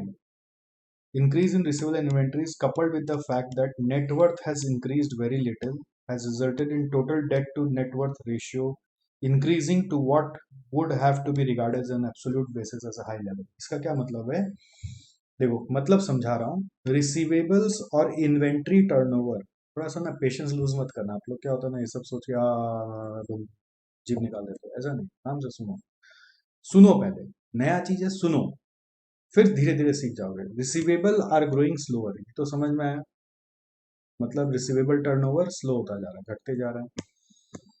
फिर इन्वेंट्री टर्नओवर भी घटते जा रहा है, तो इसका मतलब वहां पे रुपया फंस रहा है। इसका मतलब क्या हो रहा है, रुपया वहां पे फंस रहा है, your amount is getting blocked over there. Receivable turnover slow हो रहा है, मतलब अमाउंट ब्लॉक्ड होता जा रहा है। इन्वेंट्री में भी रुपया ब्लॉक होता चला जा रहा है। अब रुपया अगर वहां फंस रहा है तो रुपया आएगा कहाँ से? उधार लिया होगा आपने। इसलिए दिखा रहा है कि देखो, इसलिए इसका रिजल्ट क्या हुआ, total debt to net worth increase हो रहा है, क्योंकि आपका रुपया कहीं ना कहीं बिजनेस में फंस जा रहा है। उधार क्यों लेना पड़ रहा है? Why you are taking more debt? Because you are not getting your money back from your customers और स्टॉक। अब long term debt to total capitalization has not changed relatively, coupled with the fact that retained earnings of only 50,000 is made in the year 1920 and there is no issuance of new long term debt in the year 1920 and 2021. Long term debt to total capitalisation हम लोगों का relatively change नहीं हुआ था। आप देखो 0.32 का 0.32 रहेगा। क्यों ऐसा हुआ? इसका रीजन बता रहा है। इसका रीजन है कि अगर आप देखोगे यहाँ पर रिजर्व्स हम लोगों का 5 लाख का 5.5 हुआ, फिर 5.5 ही रह गया, तो रिजर्व सेम रहा, मतलब टोटल कैपिटल यहाँ पे सेम रह गया। और डेट भी हम लोगों ने यहाँ पे सेम रखा, मतलब डेट भी नहीं लिया, नया नया डेट भी नहीं लिया, और रिजर्व्स भी सेम रहा। ठीक है, तो ये 50,000 से बढ़ने के कारण आपका ये रेशियो जो है 6 लाख का 6.5 लाख हो गया था ना, सॉरी 9 लाख का 9.5 लाख हो गया था ना, तो ये 50,000 रिजर्व्स के कारण बढ़ा। Why did it increase? 9 lakh का 9.5 लाख रिजर्व्स के कारण ये बढ़ा, और बाकी सब डेट अमाउंट सेम ही रहा। वो एनालाइज कर रहा है, डीप में जा रहा हो कि ये 9 का 9.5 हुआ, 50,000 बढ़ा, बट 3 लाख का 3 लाख ही रह गया। ठीक है, वो चीज यहाँ पे आपको समझा रहा है। Long term debt to total capitalisation has not change relatively because retain earnings खाली 50,000 से चेंज हुआ है and there is no issuance of new long term debt. फिर जीपीएनपी में आ गए, ये करंट रेशियो हो गया, ये रिसीवेबल्स पे बात हो गई, इन्वेंट्री पे बात हो गई यहाँ पर। फिर यहीं पर हम लोगों का एक और बोल दिया, लॉन्ग टर्म डेट टू या total debt to net worth. Total debt to net worth हम लोगों का क्यों इंक्रीज हुआ है, इसका रीजन बोला। फिर बोला long term debt to total capital जो है वो क्यों नहीं हम लोगों का चेंज हुआ, उसके बारे में बात हुआ। फिर both GP and net profit margin have declined substantially, GP NP के बारे में यहाँ पे बोला। ठीक है, relationship between two suggest that the company has incurred more relative expenses build up in inventories and receivables has resulted in decline in asset turnover ratio. क्योंकि आपका रुपया जम जा रहा है इन रिसीवेबल्स और डेटर के पास, रिसीवेबल्स और इन्वेंट्री के पास, तो एसेट टर्नओवर रेशियो आपका डिक्लाइन हो रहा है। And this coupled with decline in profitability has resulted in sharp decrease in return on total assets. इसी के कारण return on total assets भी डिक्रीज हुआ है। आपको इंटरलिंक नहीं समझना है बेटा, इंटरलिंक एक अलग लेवल का पढ़ाई। रेशियो का एक पार्ट है रेशियो फॉर्मूला, दूसरा पार्ट है रेशियो का अंडरस्टैंडिंग। एक रेशियो का अंडरस्टैंडिंग वो आपको समझना है, वो हो गया। अब अंडरस्टैंडिंग के बाद रेशियो निकाल कर कंपेयर करना, बस उतना ही तक आपका पार्ट है। कंपेयर के बाद एक और पढ़ाई होती है इंटरलिंकिंग द डिफरेंट रेशियोज। हम वो इंटरलिंकिंग आपको भी नहीं सिखाना चाहते हैं, उतना लेवल पे हम लोग को भी नहीं जाना है, हम लोग को बेस लेवल पे लेना है। यहाँ पे पूरा इंटरलिंक कर रहा है कि क्यों रिटर्न ऑन एसेट्स आपका कम हो गया। तो ये बोल रहा है कि इसलिए कम हो गया क्योंकि हम लोगों का इन्वेंट्री में रुपया फंस रहा है, डेटर्स में रुपया फंस रहा है। तो डेटर्स और इन्वेंट्री में रुपया फंस जा रहा है, तो टोटल एसेट टर्नओवर रेशियो कम हो रहा है। तो टर्नओवर ही यदि कम हो रहा है तो रिटर्न ऑन टोटल एसेट्स कम हो रहा है। अभी इंटरलिंकिंग आपको मैंने पढ़ाया भी नहीं है और पढ़ना भी नहीं है, हमारे कोर्स में एक आध सम दिया हुआ है, तो इसका मतलब ये नहीं कि हम उतना घुस के पढ़ेंगे। हम बस आइडिया ले ले रहे हैं कि कल को इससे जुड़ा हुआ कोई कुछ लिखा हुआ है मैट में तो एक बार समझ ले रहे हैं। ठीक है, अपने को सम से ही करना है बस। तो आप इतने लिए इस सम को कैसे कॉपी में करोगे, इसको कॉपी में कैसे करोगे, ये चीज को तो मैं समझाने के लिए बोल दिया, इसका कुछ नहीं करना है। इसको सम को देखकर पहले ये नहीं समझ में आता क्या क्या रेशियो निकाल। तो मैंने आपको क्या दिया, अगर ऐसा कभी कोई क्वेश्चन आ जाए, वर्स्ट सिनेरियो कोई क्वेश्चन आ जाए जिसमें बोला फाइंड वेरियस रेशियोज, नाम नहीं दिया, तो जो जो रेशियो निकल सकता है वही निकालेंगे। अब जितना रेशियो आपको अपना चार्ट में याद है उतना रेशियो ट्राई करके देखो। कुछ आप दो एक्स्ट्रा निकाल दोगे, दो अलग निकाल दोगे, ऐसा ही हो सकता है, या आप दो नहीं निकालोगे, तो उसका कोई उपाय नहीं, जितना आप निकालोगे उतना मार्क्स मिलेगा। तो करेंट रेशियो यहाँ निकल सक रहा है CA/CL करके। फिर आप देखो डेट और इक्विटी से डेट इक्विटी रेशियो निकल रहा है, क्विक रेशियो यहाँ निकल रहा है, तीन रेशियो तो निकल रहा है। फिर सोचते कैसे हर एक सेगमेंट में जाता है, शॉर्ट टर्म सॉल्वेंसी का करेंट रेशियो, क्विक रेशियो, और एब्सोल्यूट कैश रेशियो उतना पॉपुलर नहीं तो छोड़ दिया। फिर लॉन्ग टर्म सॉल्वेंसी का डेट इक्विटी रेशियो, अब डेट इक्विटी रेशियो के लिए यहाँ पे टोटल डेट बाई इक्विटी ले लिया और long term date by net worth ले लिया, तो ये कोई उपाय नहीं है इसका। आप उसको नहीं भी निकाल सकते हो, आपको एक ही निकाल सकते हो, वो चलेगा। फिर टर्नओवर रेशियोज में आ गए, टर्नओवर रेशियोज में आ गए तो स्टॉक टर्नओवर वो यहाँ पे आ रहा है, रिसीवेबल टर्नओवर वो भी यहाँ पे आ रहा है। फिर आपका नेक्स्ट क्या है, क्रेडिटर टर्नओवर, वो तो यहाँ पे नहीं आ रहा है क्योंकि परचेज नहीं दिया हुआ है। फिर आपका टोटल एसेट टर्नओवर आप निकाल सकते हो, वर्किंग कैपिटल टर्नओवर आप निकाल सकते हो, फिक्स एसेट टर्नओवर आप निकाल सकते हो, बट अपने उतना नहीं निकालने गए, अपने मेन निकाले which is receivable turnover, stock turnover और टोटल एसेट टर्नओवर। फिर जीपी एनपी यहाँ पे निकल जाएगा कि डिटेल्स दिया हुआ है, तो और कोई प्रॉफिटेबिलिटी रेशियोज नहीं निकल रहा, operating expense ratio, operating profit ratio सबका डिटेल नहीं दिया हुआ है, तो जीपी एनपी निकाल दिया। और फिर एक और रिटर्न ऑन टोटल एसेट्स, रोना रोटा एक कॉन्सेप्ट होता ही है, तो उससे एक रिटर्न ऑन टोटल एसेट्स निकाल दिया, बस। रेशियो निकालना है आपको हर 3 साल का, वैल्यूज देख देख कर, खाली ध्यान रखना है कि ओपनिंग स्टॉक और अकाउंट रिसीवेबल में एवरेज वैल्यूज लेके करना है। यहाँ पे नो सॉल्यूशन में भी ध्यान दे लेना कि यहाँ पर ये देखना, रेफर वर्किंग नोट्स लिखा है ना, तो एवरेज रिसीवेबल के लिए लिखा है, और यहाँ पर एवरेज इन्वेंट्री के लिए लिखा है रेफर वर्किंग नोट्स, वो नीचे ही वर्किंग नोट है, यहाँ पर ये वर्किंग नोट है, एवरेज रिसीवेबल एवरेज इन्वेंट्री लिखे किया हुआ, ठीक है। और फिर कमेंट कैसे करना है, कमेंट करना है लेस देन 2 है इसलिए अच्छा नहीं है, लेस देन 1 नहीं है इसलिए अच्छा नहीं है, बाकी सबका तो हम लोग को बेंचमार्क नहीं पता है, तो बाकी सबका क्या बोलेंगे, घट रहा है तो अच्छा नहीं है। Turnover ratio, receivable turnover ratio जितना हाई हो उतना ज़्यादा अच्छा है, मतलब थोड़ा सा रुपया उधार देते, बस बाकी सब कैश में आते जाता, जितना कैश में आते जाएगा उतना अच्छा, तो इसलिए ये घटता हुआ अच्छा नहीं है। इन्वेंट्री टर्नओवर घटता हुआ अच्छा नहीं है। Total debt to net worth, total debt घट रहा, बढ़ रहा है, टोटल डेट बढ़ रहा है तो रिस्क बढ़ रहा है, मतलब आप उधार ले रहे हो।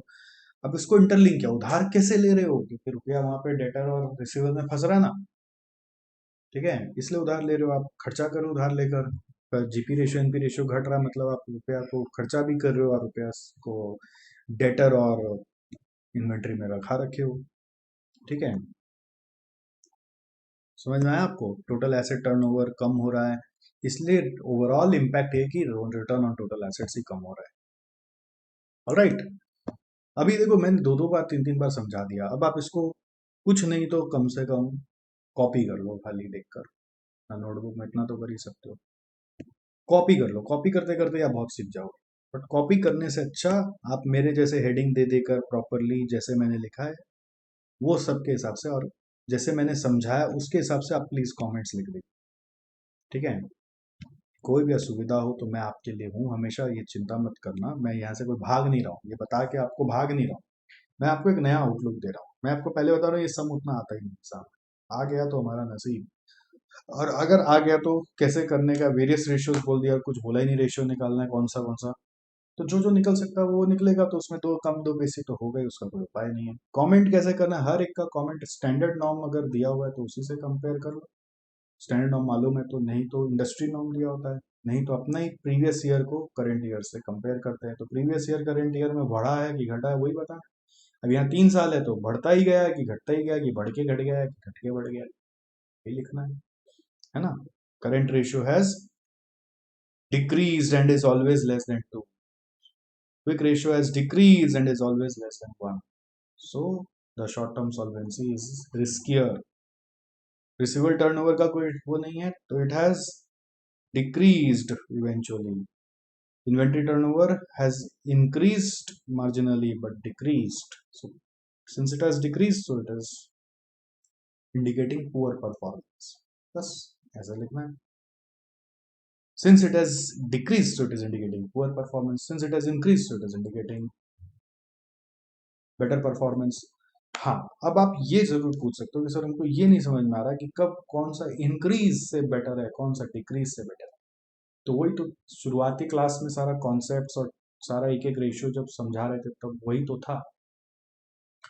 हर रेशियो पे जाकर सोचना पड़ेगा आपको कि वो इंक्रीज में अच्छा है कि डिक्रीज में अच्छा, हर रेशियो में जाके in each and every ratio you will have to go and understand कि वो इंक्रीज में अच्छा है कि डिक्रीज में अच्छा है। आप बोलेंगे तो मैं आपके लिए थोड़ा सा आपको हेल्प कर सकता हूँ, जैसे यहाँ पर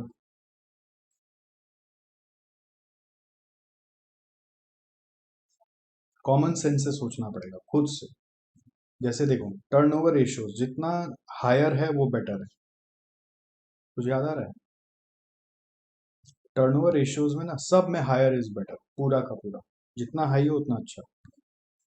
सारा टर्नओवर रेशियो हाई होने से अच्छा है, बट कलेक्शन पीरियड्स कम होना चाहिए। टर्नओवर रेशियो हाई होगा तो कलेक्शन पीरियड कम आएगा। टर्नओवर रेशियो के लिए एकदम सिंपल लिखो, higher is better. Solvency ratios भी सारा higher is better. Long term solvency में ना देखना पड़ता है, debt equity ratio lower is better, but other than debt, debt बाहर का चीज है ना, उधार उधार तो लोअर इज बेटर, बट बाकी जो चीज है वो सब हायर इज बेटर भी हो सकता है। तो ऐसे आपको कॉमन सेंस लगाना पड़ेगा, ठीक है। आप अपना समरी नोट्स जो बना रखे हो उसमें जाके लिख लो, एक्टिविटी रेशियो में ऑल में higher is better, current ratio, liquid ratio और कैश रेशियो जो था उसमें all higher is better. Debt equity ratio, debt equity ratio के लिए क्या बोलोगे, लोअर इज बेटर, डेट ज्यादा अच्छा नहीं है ना। वो जब समझाया था तब सब क्लियर है। Profitability ratio higher is better, सारा प्रॉफिट जितना हाई हो उतना better. Expense ratio lower is better, है ना, एक्सपेंस तो लोअर बेटर है, इनकम हायर बेटर है। Operating expense ratio lower is better.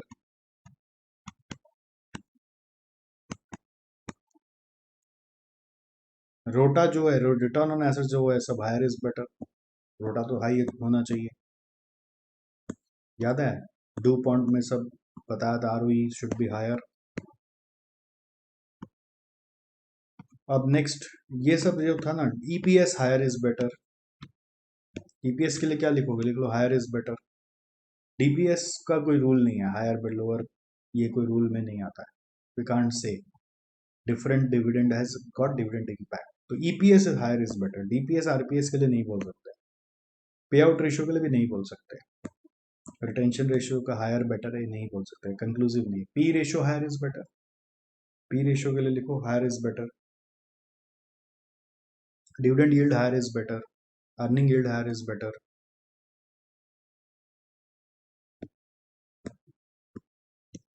MPS by book value जितना हाई उतना अच्छा, PB ratio. Q ratio MV by asset replacement cost, higher is better, higher is better. Companies, but इसमें क्या है ना, companies over valued, companies under valued वाला चक्कर है, बट इसलिए क्यू रेशियो में बोलता है equal to one is better, equilibrium पे। कोई मतलब परफेक्ट आंसर नहीं है, ओवर वैल्यूड, अंडर वैल्यूड और इक्विलिब्रियम वाला कॉन्सेप्ट है। तो क्यू रेशियो के लिए अपने बोल देंगे ओवर वैल्यूड, अंडर वैल्यूड और equilibrium, but higher is better बोल सकते हो। मार्केट वैल्यू ना ऊपर, तो मार्केट वैल्यू जितना ज्यादा उतना ही अच्छा हो गया। ये चार्ट बनाने बोला था आपको, आपने बना के अभी तक भेजा नहीं, तो जल्दी से भेजिए, मैं वेट कर रहा हूँ, ठीक है। और फिर हर रेशियो में लिख लीजिए higher better, lower better. Expense है तो लोअर बेटर, डेट है तो लोअर बेटर, इनकम है तो हायर बेटर, एसेट है तो हायर बेटर, एकदम सिंपल। एसेट और इनकम की बात हो रही है तो हायर इज बेटर। न्यूमरेटर में क्या है वो देखो, एसेट है कि इनकम है कि सेल्स है, तो हायर बेटर। और अगर हम लोगों का अ, खर्चा का बात हो रहा है तो लोअर बेटर है। बट टर्न ओवर रेशियोज में जैसे सीओजीएस यूज होता है, तो सीओजीएस ऊपर यूज हो रहा है तो इसका मतलब वो कॉस्ट का रेशियो नहीं है ना, वो तो टर्न ओवर का रेशियो। तो टर्न ओवर रेशियो जितने भी सब हायर इज बेटर। समझ में आया आपको? I hope the concept is completely clear. तो होमवर्क में क्या रहा आपका, ये जो चार क्वेश्चन अभी मैंने समझाया है, इसको देखो, मैं समझाया इतना अच्छा से, 3 बार 2 बार चीज़ों को समझाया हूँ। तो समझा इसलिए पाया क्योंकि मैंने पूरा लिखवाया नहीं। अब आप लिखोगे तो एक बार और समझ पाओगे। अगर मैं लिखता तो एक ही बार होता, ठीक है। मैं समझाया 2-3 बार इसीलिए कि आपके कान में भेजा में घुस जाए। अब आप इसको लिखोगे ना तो और बेटर हो जाए। वर्स्ट सिनेरियो क्या करो, जैसा क्वेश्चन सॉल्व किया हुआ बुक में वैसे ही कॉपी करो, ये वर्स्ट सिनेरियो। बट अगर थोड़ा सा भी इंटेलिजेंट होगा तो जैसा मैंने समझाया, समझाते हुए वाला पोर्शन को सुनते सुनते फिर से लिख लो, एक बार समझाने वाला पोर्शन को फिर से सुन लो और फिर लिख लो। क्या समझे? एकदम सिंपल है ना।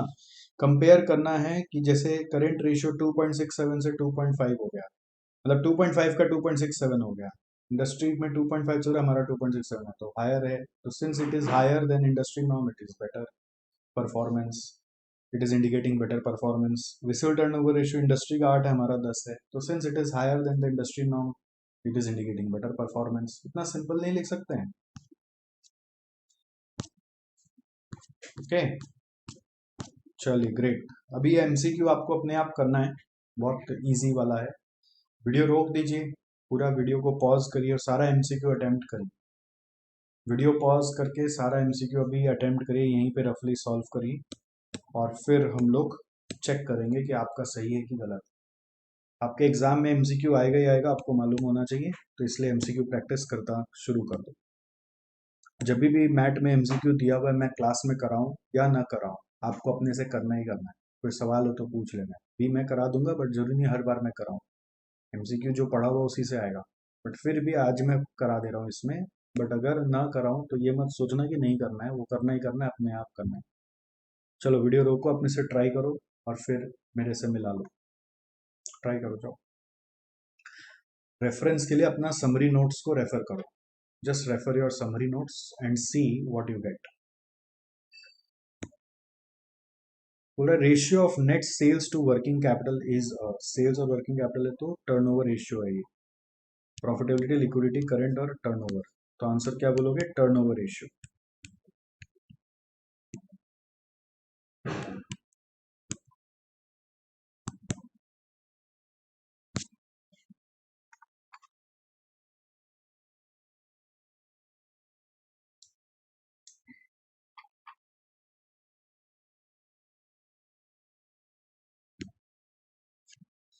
Long term solvency is indicated by debt equity ratio, right?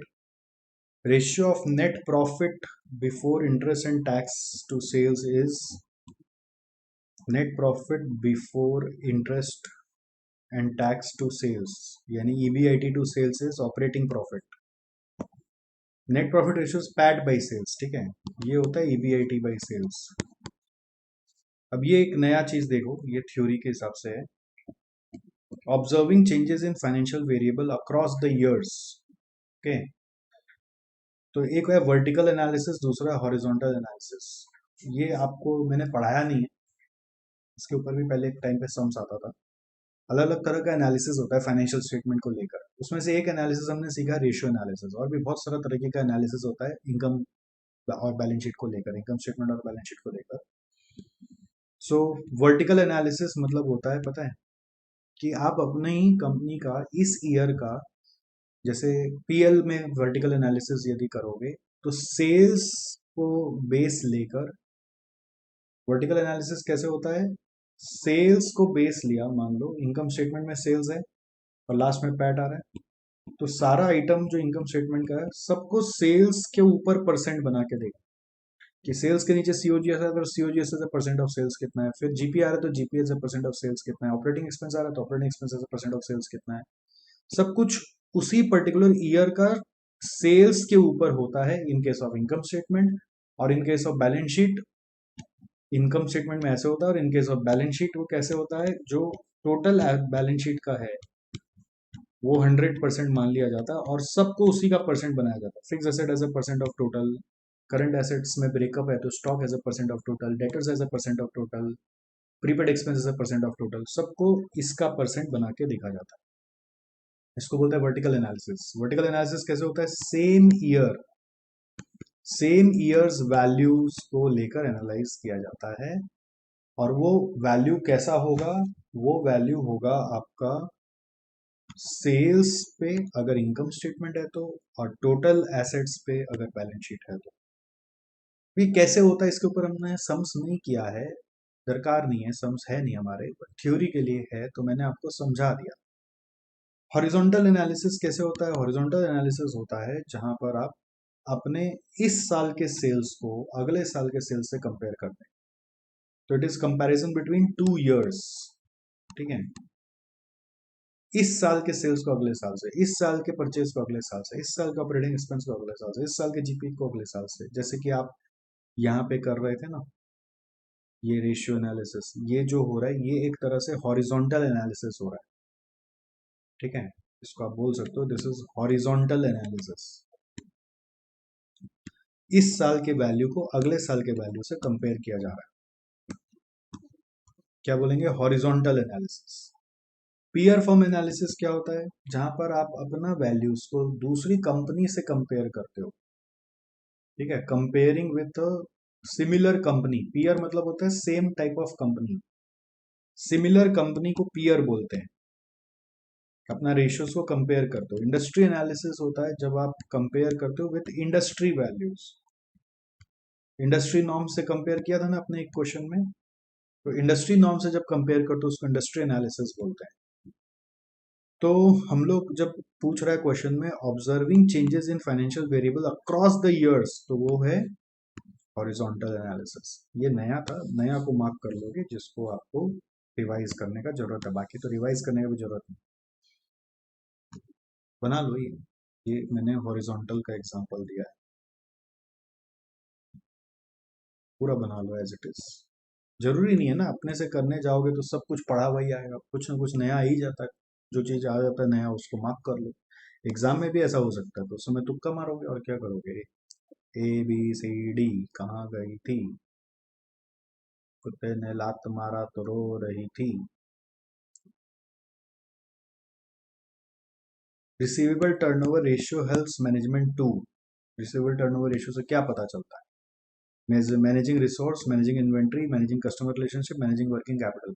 तो रिसीवेबल्स एक्चुअली आपका वर्किंग कैपिटल टर्नओवर रेशियोज, आपको मैंने बोला था एक एक्टिविटी रेशियो में चार्ट बनाया था कि टोटल कैपिटल टर्नओवर रेशियो, फिर फिक्स्ड एसेट टर्नओवर रेशियो, फिर working capital turnover ratio. Working capital turnover ratio में अलग अलग बताया था कि stock turnover ratio, debtors turnover ratio, creditors turnover ratio, ये सब वर्किंग कैपिटल मैनेजमेंट में काम आता है। ठीक है, receivable turnover ratio helps in managing working capital. तो इसमें भी आपका मिस्टेक हो जाता है कि आपको कई बार लगता है कस्टमर से जुड़ा हुआ है तो कस्टमर ले लो। फिर which of the following is a liquidity ratio. Liquidity ratio तो आपको याद होगा, करंट रेशियो, लिक्विड रेशियो। तो इक्विटी तो नहीं है, ये तो लॉन्ग टर्म वाला है। प्रोप्राइटरी भी नहीं है, लॉन्ग टर्म वाला है। Net working capital liquid ratio में काम आता है, बट एक्चुअली लिक्विड रेशियो यहाँ पे रेशियो नहीं लिखा है, बट जो भी है नियरेस्ट यही है। Which of the following is not a part of quick asset. Quick asset में आता है current asset minus stock minus prepaid expense. तो डिस्पोजेबल इन्वेस्टमेंट मतलब होता है शॉर्ट टर्म इन्वेस्टमेंट्स, ठीक है, तो वो करंट एसेट का पार्ट होता है, is a part of current asset. और वो आपका क्विक एसेट्स होता है, मतलब आपको वो इजीली आप कैश में कन्वर्ट कर सकते हो। क्विक एसेट मतलब होता है वो एसेट जो इजीली कैश में कन्वर्ट हो जाएगा। तो उसमें हम लोग स्टॉक और प्रीपेड एक्सपेंस को छोड़ते हैं। तो स्टॉक यहाँ पे नहीं दिया हुआ है, प्रीपेड एक्सपेंस दिया हुआ तो उसको छोड़ते हैं। प्रीपेड एक्सपेंस के बदले में कैश नहीं मिलता बोलकर। फिर capital gearing ratio is a fraction of. Capital gearing ratio का फॉर्मूला याद है आपको, equity share capital plus preference share, sorry debt plus preference share capital divided by equity share capital plus reserves. तो देखो preference share capital and debenture to equity share capital and reserves, यही वाला match हो गया। बाकी सब भी देख लो, equity plus reserves to preference share and debenture में ऊपर में प्रेफरेंस शेयर प्लस डेट होता है। इसका फॉर्मूला क्या होता है, preference share capital plus date divided by equity share capital plus reserves. अब देखो हम लोग को तो ये सब याद हो गया, आप अभी याद नहीं हुआ तो आप सामने में जो चार्ट बना रखे उसको देख देख के कर सकते हो। अब कैलकुलेट करने बोल रहा है पी रेशियो। पी रेशियो होता है प्राइस बाय अर्निंग्स, यानी एमपीएस बाय ईपीएस चाहिए। एमपीएस बाय ईपीएस चाहिए, क्या चाहिए, एमपीएस बाय ईपीएस। तो आप देखिए यहाँ पे market price of equity share दिया हुआ है 48, तो ईपीएस चाहिए। ईपीएस के लिए पैट दिया हुआ है, पैट दिया हुआ है 267, लेस करेंगे प्रेफरेंस डिविडेंड 9% के हिसाब से करेंगे तो 27,000। ये आ रहा है 240 which is our EPS, divided by number of shares. अगर आप देखोगे ना 8 लाख बाई 10 करने से 80,000 शेयर्स आ रहा है। तो नंबर ऑफ इक्विटी शेयर्स हम लोगों का 80,000 है। तो देयरफॉर आप बोलोगे ईपीएस आ रहा है 240 बाई 80,000 करके 3 रुपये। और पी रेशियो आता है एमपीएस बाई ईपीएस, तो 48/8 करके आ रहा है 16। 16 आंसर है, 48/3, सॉरी 48/3 करके 16। फिर इक्विटी मल्टीप्लायर आपको याद है, डू पॉइंट में सिखाया था। डू पॉइंट में इक्विटी मल्टीप्लायर ये बताता है कि आपका एसेट्स बाय इक्विटी बोलते हैं उसको, उसका फॉर्मूला होता है एसेट्स बाय इक्विटी। मतलब एसेट्स में कितना पोर्शन इक्विटी आपका है तो बचा हुआ पोर्शन डेट है। तो इसका मतलब ये समझ में आता है कि जो आप रिटर्न ऑन इक्विटी निकाल रहे हो उस रिटर्न ऑन इक्विटी में कितना हिस्सा डेट के कारण आ रहा है, डेट ले लेने के कारण। तो क्या बोल रहा है, what portion of interest on debt can be covered from earnings available to equity share holders. ऐसे तो इंटरेस्ट ऑन डेट को कवर करते हैं ईबीआईटी से, यहाँ लिखा earning available to equity holders है, तो ये तो न्यूमरेटर डिनोमिनेटर मैच ही नहीं कर, तो ये तो इनवैलिड स्टेटमेंट है, मतलब इसको फॉल्स का भी फॉल्स है।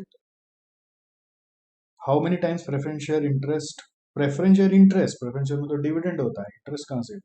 B paid from earning available to equity share holder, earning available to equity share holder से इसको पे नहीं करते, इसको पैट से पे करते हैं, दोनों इनवैलिड स्टेटमेंट ही है, फॉल्स का भी फॉल्स है। What portion of ROE is the result of debt, yes ये सही है। कितना आरओई में इनकम आया, पोर्शन आया because of taking debt, that is the meaning of equity multiplier. आपको अगर नहीं ध्यान है तो आपको जाके रिवाइज करना पड़ेगा। How many times equity is multiplied to get the value of debt, ना ना ऐसा नहीं, equity is multiplied to get the value of debt, ऐसा कुछ इक्विटी मल्टीप्लायर का मतलब। नेक्स्ट 11 नंबर देखो क्या बोल रहे हैं। A company has average account receivable of 10 lakh and annual credit sales of 60 lakh. Its average collection period would be, तो इजीली कैलकुलेट कर सकते हो। रिसीवेबल टर्नओवर रेशियो पहले निकालो, credit sales by average receivables, 60 lakh by 10 lakh यानी 6 times. तो collection period कैसे आता है, 365 ले लेते हैं, 365 बाई 6 टाइम्स, तो ये देखो कितना आ रहा है, 60.83 आ रहा है, ये आंसर है। A company has a net profit margin of 5% and total assets of 9 lakh. NP by sales is equal to 5%. Total assets are 90 lakh. Return on assets is 9%. Return on assets is equal to 9%. तो इसका मतलब net profit bye assets बोलेंगे is equal to 9%। ठीक है, तो question पूछ रहा है टोटल एसेट टर्नओवर रेशियो बताओ। तो इसमें अपने को टोटल एसेट्स मालूम है विच इज 90 लैक्स, तो नेट प्रॉफिट आ जाएगा 8,10,000, इसको यहाँ बैठाएंगे 8,10,000 by sales is equal to 5% होगा। तो सेल्स आ रहा है 8,10,000 बाई 5%, 162 लैक्स। तो therefore asset turnover 162 lakh by 90 lakhs, 1.8 times आ रहा है। अब एक बुद्धि अगर चलता है आपका तो आप ऐसे भी चला सकते थे, इन दोनों को देखो, और एसेट टर्नओवर का फॉर्मूला अगर आपको पता है it is equal to sales by assets. तो अगर आप देखो सेल्स बाय एसेट्स है, इसको उल्टा कर दें, सेल्स बाय एनपी हो जाएगा is equal to 1/5%। Sales by NP अगर उल्टा कर दें और इससे डिवाइड कर दें या दोनों को मल्टीप्लाई कर दें, मतलब क्या बोलेंगे, सेल्स बाय एनपी इंटू कर दें एसेट्स बाय, सॉरी इंटू कर दें एनपी बाय एसेट्स, तो एनपी एनपी कट जाएगा और एसेट टर्नओवर आ जाएगा ना। अगर इतना दिमाग चलता है तो, नहीं चलता है तो जैसे किया वैसे करो। बट आप सोचो सेल्स बाय एनपी इसको उल्टा कर दिया और एनपी बाय एसेट्स जैसा है वैसा रख दिया, तो सेल्स बाय एनपी है 1/5% इंटू ये 9%, तो 9% बाई 5% करो 1.8 टाइम्स आएगा। ये इसका एक शॉर्टकट मैंने बताया। अब ये सब शॉर्टकट्स लगा सकते हो तो ठीक, नहीं लगा सकते हो ठीक। पढ़ाने में मैं बहुत कुछ और पढ़ा सकता हूँ इस चैप्टर में, बट अपने कहीं ना कहीं सीमा बांध रहे कि और ज़्यादा नहीं, जितना जरूरत है उतना ही, जितना जरूरत है उससे भी ज़्यादा घुस घुस के समझा रहे हैं आप। जैसे वेरियस रेशियोज इसलिए पढ़ाया, पिछले बैचेस में कभी पढ़ाया ही नहीं वेरियस रेशियोज इतना सारा, जो एनालिसिस वाला था लिंक वाला कभी नहीं पढ़ाया। इस बार आपको इसलिए पढ़ाया कि आपको इंस्टीट्यूट मैट का पूरा जो दिया हुआ सब मिल जाए, जस्ट आपके मन में ना रहे कि सर ने नहीं करा, और मेरे को मालूम हुआ आता नहीं, बट फिर भी मैंने आपको एक हल्का सा ब्रीफ दे दिया कि भाई ऐसे ऐसे कर लेना ना, कल को अभी क्या नया सिलेबस है, कुछ भी उठ पटांग हो जाए क्या मालूम, पास्ट में नहीं आया मतलब आगे भी नहीं आएगा, इसका कोई गारंटी थोड़ी ना। तो कर तो लो, थोड़ा जान तो लो, जानने में क्या, कल को आपको ऐसे कोई सिचुएशन दे दिया रियल वर्ल्ड में तो आप कर पाएंगे कि नहीं कर पाएंगे। फिर क्या बोल रहा है, what does Q ratio measures, क्या बोल रहा है, what does Q ratio measures. Q ratio हम लोगों का क्या मेजर करता है, market value by replacement cost, याद है, market value and book value नहीं, प्रॉफिट पर इक्विटी शेयर नहीं, उसको तो ईपीएस बोलते हैं, overall earnings on average asset नहीं, market value of equity as well as debt in comparison to assets at the replacement cost. Yes, market value of company लेते हैं। क्यू रेशियो का formula होता है market value of company divided by replacement cost of asset.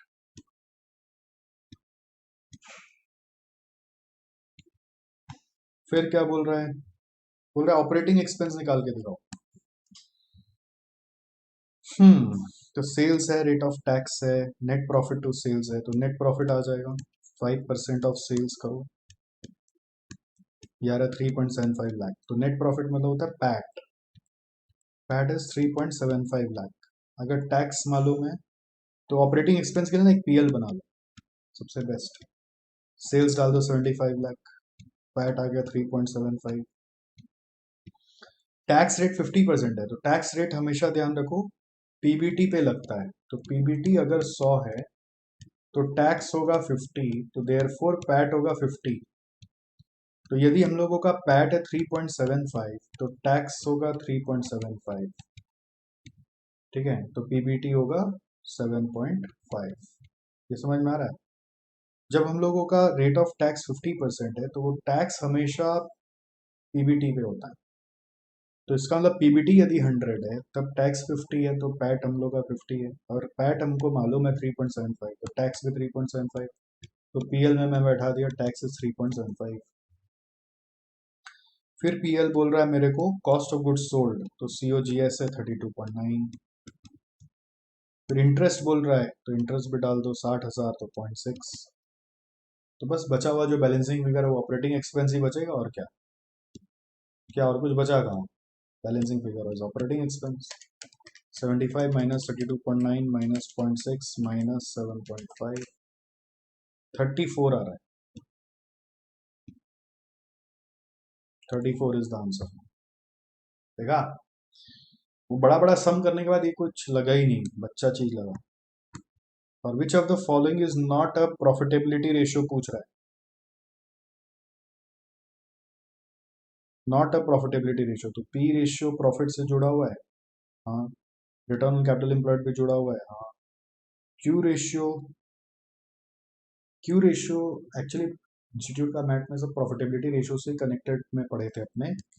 ये preference dividend coverage ratio profitability में नहीं डालकर coverage में डाला हुआ था। Coverage ratio long term solvency के साथ पढ़े थे इसको, तो ये थोड़ा सा मिस्टेक हो जाता है, आपको लगता है Q ratio, but actually answer है प्रेफरेंस डिविडेंड कवरेज रेशियो। ठीक है, दैट्स इट, हो गया चैप्टर खत्म।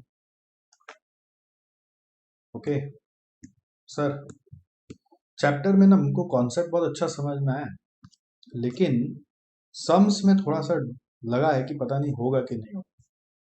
बिल्कुल सही बोला आपने, क्योंकि कुछ कुछ सम ऐसे थे जो कि आपको हिला देने वाले क्वेश्चंस थे। तो मैं एक बार और आपको गो थ्रू करा दूं क्वेश्चंस, पता लग जाए कि कौन कौन सा क्वेश्चन आपको एक बार और करना है। अगर आप क्वेश्चंस देखोगे, बच्चा क्वेश्चन, अभी देखो जो पहले हार्ड लग रहा था वो बच्चा लगने लगेगा। जैसे क्वेश्चन 1 बच्चा क्वेश्चन, अभी कैलकुलेटर में आप कर सकते हो। एवरेज इन्वेंट्री निकालना है, एवरेज कलेक्शन पीरियड निकालना है, तो कैलकुलेटर में हो सकता है। ये एमसीक्यू टाइप का क्वेश्चन है। तो 1 में मैंने कुछ बताया नहीं, मार्किंग नहीं किया। 2 में आओ,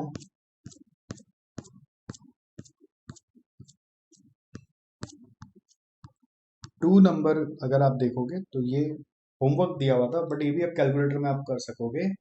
इक्विटी शेयर दिया हुआ है, प्रेफरेंस शेयर कैपिटल दिया हुआ है, टोटल दिया हुआ है, पैट दिया हुआ है, इस तरह का और भी कर चुके हैं आप अभी वर्किंग्स। तो पैट दिया हुआ है, डेप्रिसिएशन का भी कोई काम नहीं हुई, पैट में वो एडजस्टेड होता है।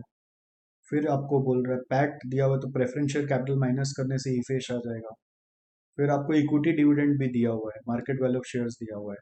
तो बोला था डिविडेंड यील्ड निकालो, तो डीपीएस बाई एमपीएस। तो डीपीएस हम लोगों का डिविडेंड पर शेयर क्या होगा, equity paid is equity dividend is 20% of face value तो ₹2, और एमपीएस क्या होगा वो 40 है, तो 2/40।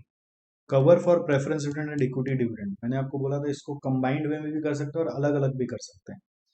तो कंबाइंड वे में करोगे तो pad by preference dividend plus equity dividend, और अलग अलग करोगे तो पैड बाई प्रेफरेंस डिविडेंड और इक्विटी डिविडेंड के लिए क्या सिखाया था, अलग अलग करोगे तो इफेश बाई इक्विटी डिविडेंड करोगे, PAT minus preference dividend by equity dividend याद आ रहा है। ईपीएस कैसे करोगे, इफेश बाई नंबर ऑफ शेयर्स, ईफेश कैसे आएगा, PAT minus preference dividend, number of shares 80,000 दिख रहा है, पी रेशियो कैसे आएगा, एमपीएस बाई ईपीएस, ऐसे रिवाइज करना है। ठीक है, तो इस तरह से सारे क्वेश्चंस को एक बार है ना रिवाइज करोगे ना, आपको कॉन्फिडेंस आ जाएगा। ये डुपॉन्ट का अगर फॉर्मूला याद है, ROE is equal to NP ratio plus asset turnover into asset turnover ratio into equity multiplier, तो ऐसे ही हो जाएगा। इसमें मैंने बोला था भाई एनालिसिस सीखो कि कैसे आपका आरओई बढ़ रहा है, तो major reason for increase of ROE is equity multiplier, समझाया था आपको, करेक्ट। फिर इसके बाद ये वाला जो सम है ये भी बहुत इजी क्वेश्चन है।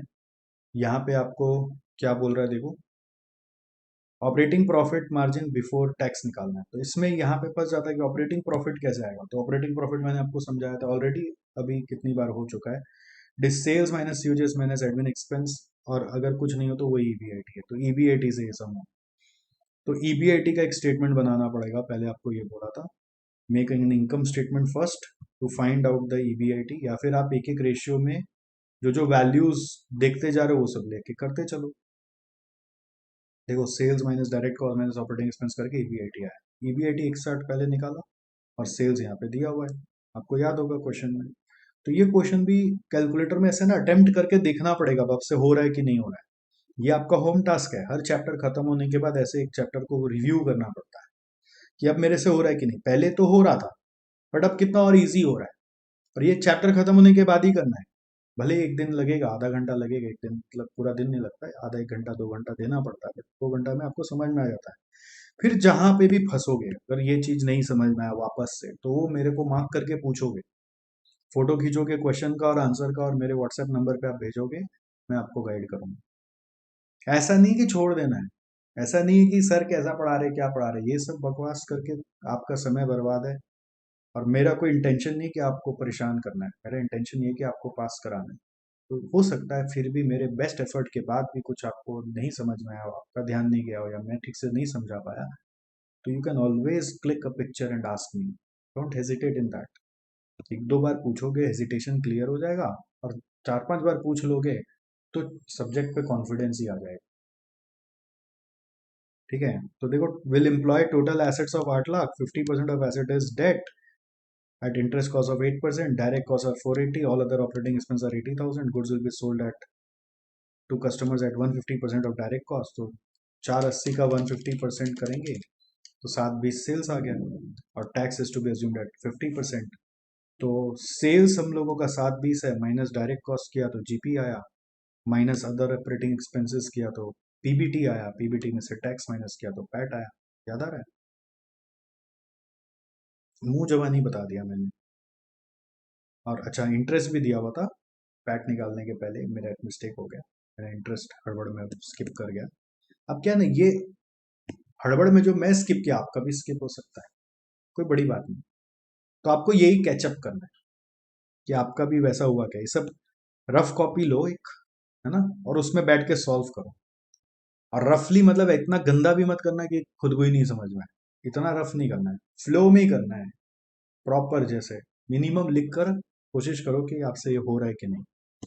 ठीक है, तो इस सब में क्या है, ये वाला चीज है कि आपको पता चलेगा कहाँ आप फंस रहे थे, और जहां जहां फंस रहे थे ना, उसको एक अलग कलर का पेन लेके मार्क कर लेना, क्वेश्चन में, कॉपी में, और हो सके तो व्हाट्स न्यू में भी यहाँ पे लिख लेना, यहाँ पे जो व्हाट्स न्यू का सेक्शन बना रखा है वहां पे लिख लेना, अगर कुछ नहीं लिखा हो तो ऐसे क्वेश्चन 4 भी मेरे को तो इजी लग रहा है। ठीक है, 5 भी इजी है, आप करोगे तो एकदम आराम से मक्खन की तरह होगा,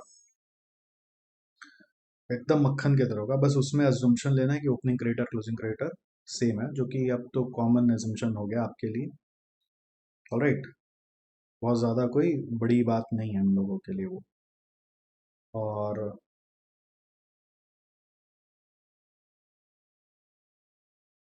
क्वेश्चन नंबर 6 में भी आप देखो, मेन था वो total liability is equal to long term debt plus current liability लेके सम करना है। बाकी आप करोगे तो आपको समझ में आएगा, फिर कुछ जगह फंसा कि नहीं फंसा, उस समय मेरे साथ साथ हुआ, या हो सकता है अपने से किया भी हो, बट एक बार और करना पड़ेगा, यहीं से कॉन्फिडेंस बिल्डअप होगा, एक बार और करना ही पड़ेगा।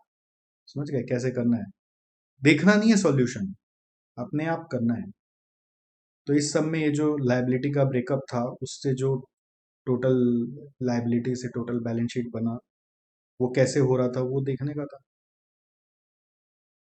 ठीक है, वो करने से बनेगा, वो टाइम देना पड़ेगा आपको, नो उपाय, आप जो कर लो, मैं आपको एकदम सही तरीका बता रहा हूँ, कोई भी आपको गलत चीज नहीं बता रहा हूँ। मेरे राय में क्वेश्चन नंबर 7 अच्छा क्वेश्चन था, एक करने लायक क्वेश्चन था। 7 नंबर क्वेश्चन तो एक करने लायक क्वेश्चन था। मैं इंपॉर्टेंट क्वेश्चंस आपको बता दे रहा हूँ। 8 नंबर क्वेश्चन भी वो मैन्युफैक्चरिंग अकाउंट के कारण करने लायक क्वेश्चन था। 9 नंबर क्वेश्चन में ये देखो, यही वाला क्वेश्चन आप भी करके आए थे, ऑब्जेक्टिव में खाली ऑपरेटिंग एक्सपेंस निकाला था ना।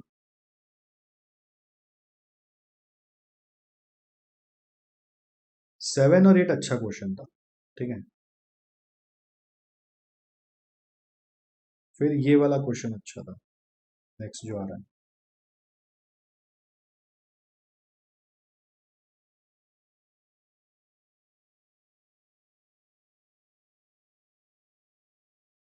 टेन नंबर, अभी आपको नहीं समझ में आएगा कि इसमें क्या है, बट ये 10 नंबर आप करोगे तो आपको समझ में आएगा कि इसमें शेयर कैपिटल कैसे बैलेंसिंग फिगर आया था। 7, 8, 10 करना पड़ेगा वापस। ये 11 भी अच्छा था, बैलेंस शीट इक्वेशन से सम हुआ था। 7, 8, 10, 11 सर उस समय तो ट्राई किया था और हो गया था, तब मत करना। अगर उस समय ट्राई नहीं किया था या फिर नहीं हुआ था तब वापस करना। 7, 8, 10, 11 अच्छा, 11 में शायद बैलेंस शीट इक्वेशन का दरकार नहीं पड़ा था ना, 12 में दरकार पड़ा था। यस, तो 7, 8, 10, 12, 7, 8, 10, 12 गाइस, 7, 8, 10, 12 नोट करो, 7, 8, 10, 12 बैलेंस शीट इक्वेशन से ये वाला हुआ था। 7, 8, 10, 12, 7, 8, 10, 12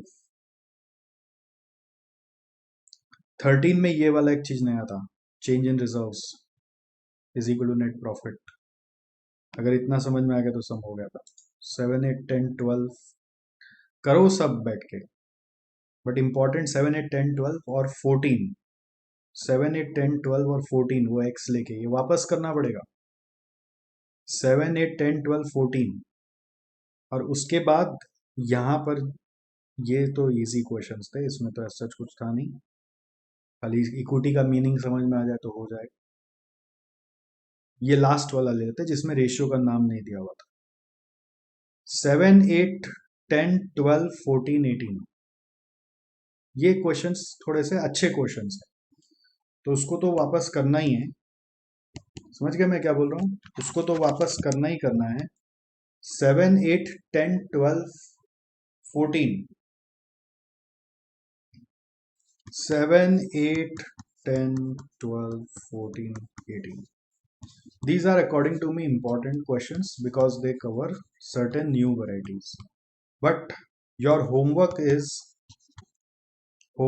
will be, what are your homeworks? Please try to get these homeworks first. Homework is to complete or copy as explained question number 15 to 18, ये फर्स्ट होमवर्क है। और second homework है, make sure that summary notes is done, summary chart जो बोला वो बना लिया और वो सर को भेजना है, send to sir on WhatsApp. ठीक है, और third number, redo all the questions. ये आपके ऊपर से जाता है, बट मैंने एफर्ट लिया अलग से समझाने का, तो ये आपको एफर्ट अपने से लेना है। तो सर इंपॉर्टेंट क्वेश्चंस का क्या करना है? इंपॉर्टेंट क्वेश्चन है ना, डे बिफोर एग्जाम काम आता है। जब डे बिफोर एग्जाम रिवाइज करते हैं तो ये 5-6 क्वेश्चन एक बार और देखना है, बट अभी के लिए सारे क्वेश्चंस वापस करने हैं, हाँ, 15 से 18 को छोड़ के 1 to 14, कि 15 से 18 तो आप कॉपी करोगे, क्वेश्चन 1 to 14 आपको सारे करने हैं, तब रेशियो चैप्टर खत्म हो जाएगा। ओके। हाँ, ये मत सोचना मैं कहीं जा रहा हूँ, ये मत सोचना मैं आपको परेशान कर रहा हूँ। बहुत बार बच्चों को ऐसा लगता है कि थोड़ा सा हार्ड है ना तो बस गिव अप कर दो और मैं फंस गया, ऐसा मत सोचना। You are at the best place, at the best hand, don't ever ever think about that. There are some things which are complex and for which we have to mature ourselves. Don't give up. I am there. ये सब चीज आने वाले chapters में घूम घूम के use होगा, फिर से रिवाइज हो जाएगा। बट अभी जैसा इंस्ट्रक्ट करे बस वैसा कर लो। 14 क्वेश्चन को बनाओ, रफली बनाओ, रफ कॉपी लो और उसमें बनाओ और देखो क्या कॉन्फिडेंस आता है। फिर कहाँ फंसते हो उसको मार्क करो, इसमें भी लिख देते चलो, the new mark the portions where you get stuck. ठीक है। एंड इफ यू रिक्वायर कि वो समझ में नहीं आया, हो सकता है उस समय धुनकी में लिख लिए थे, अब भूल गए, अगर ऐसा है तो आप मुझे क्वेरी पूछ सकते हो। तो 3-4 बार पूछोगे, हेजिटेशन खत्म, 5-7 बार और पूछोगे, सब्जेक्ट में कॉन्फिडेंस आ जाएगा। अगर पूछने का जरूरत ही नहीं पड़ रहा तो बहुत अच्छी बात है, जरूरत है तभी पूछो, जबरदस्ती मत पूछो यार। ठीक है। Okay, see you in the next chapter, bye bye, take care.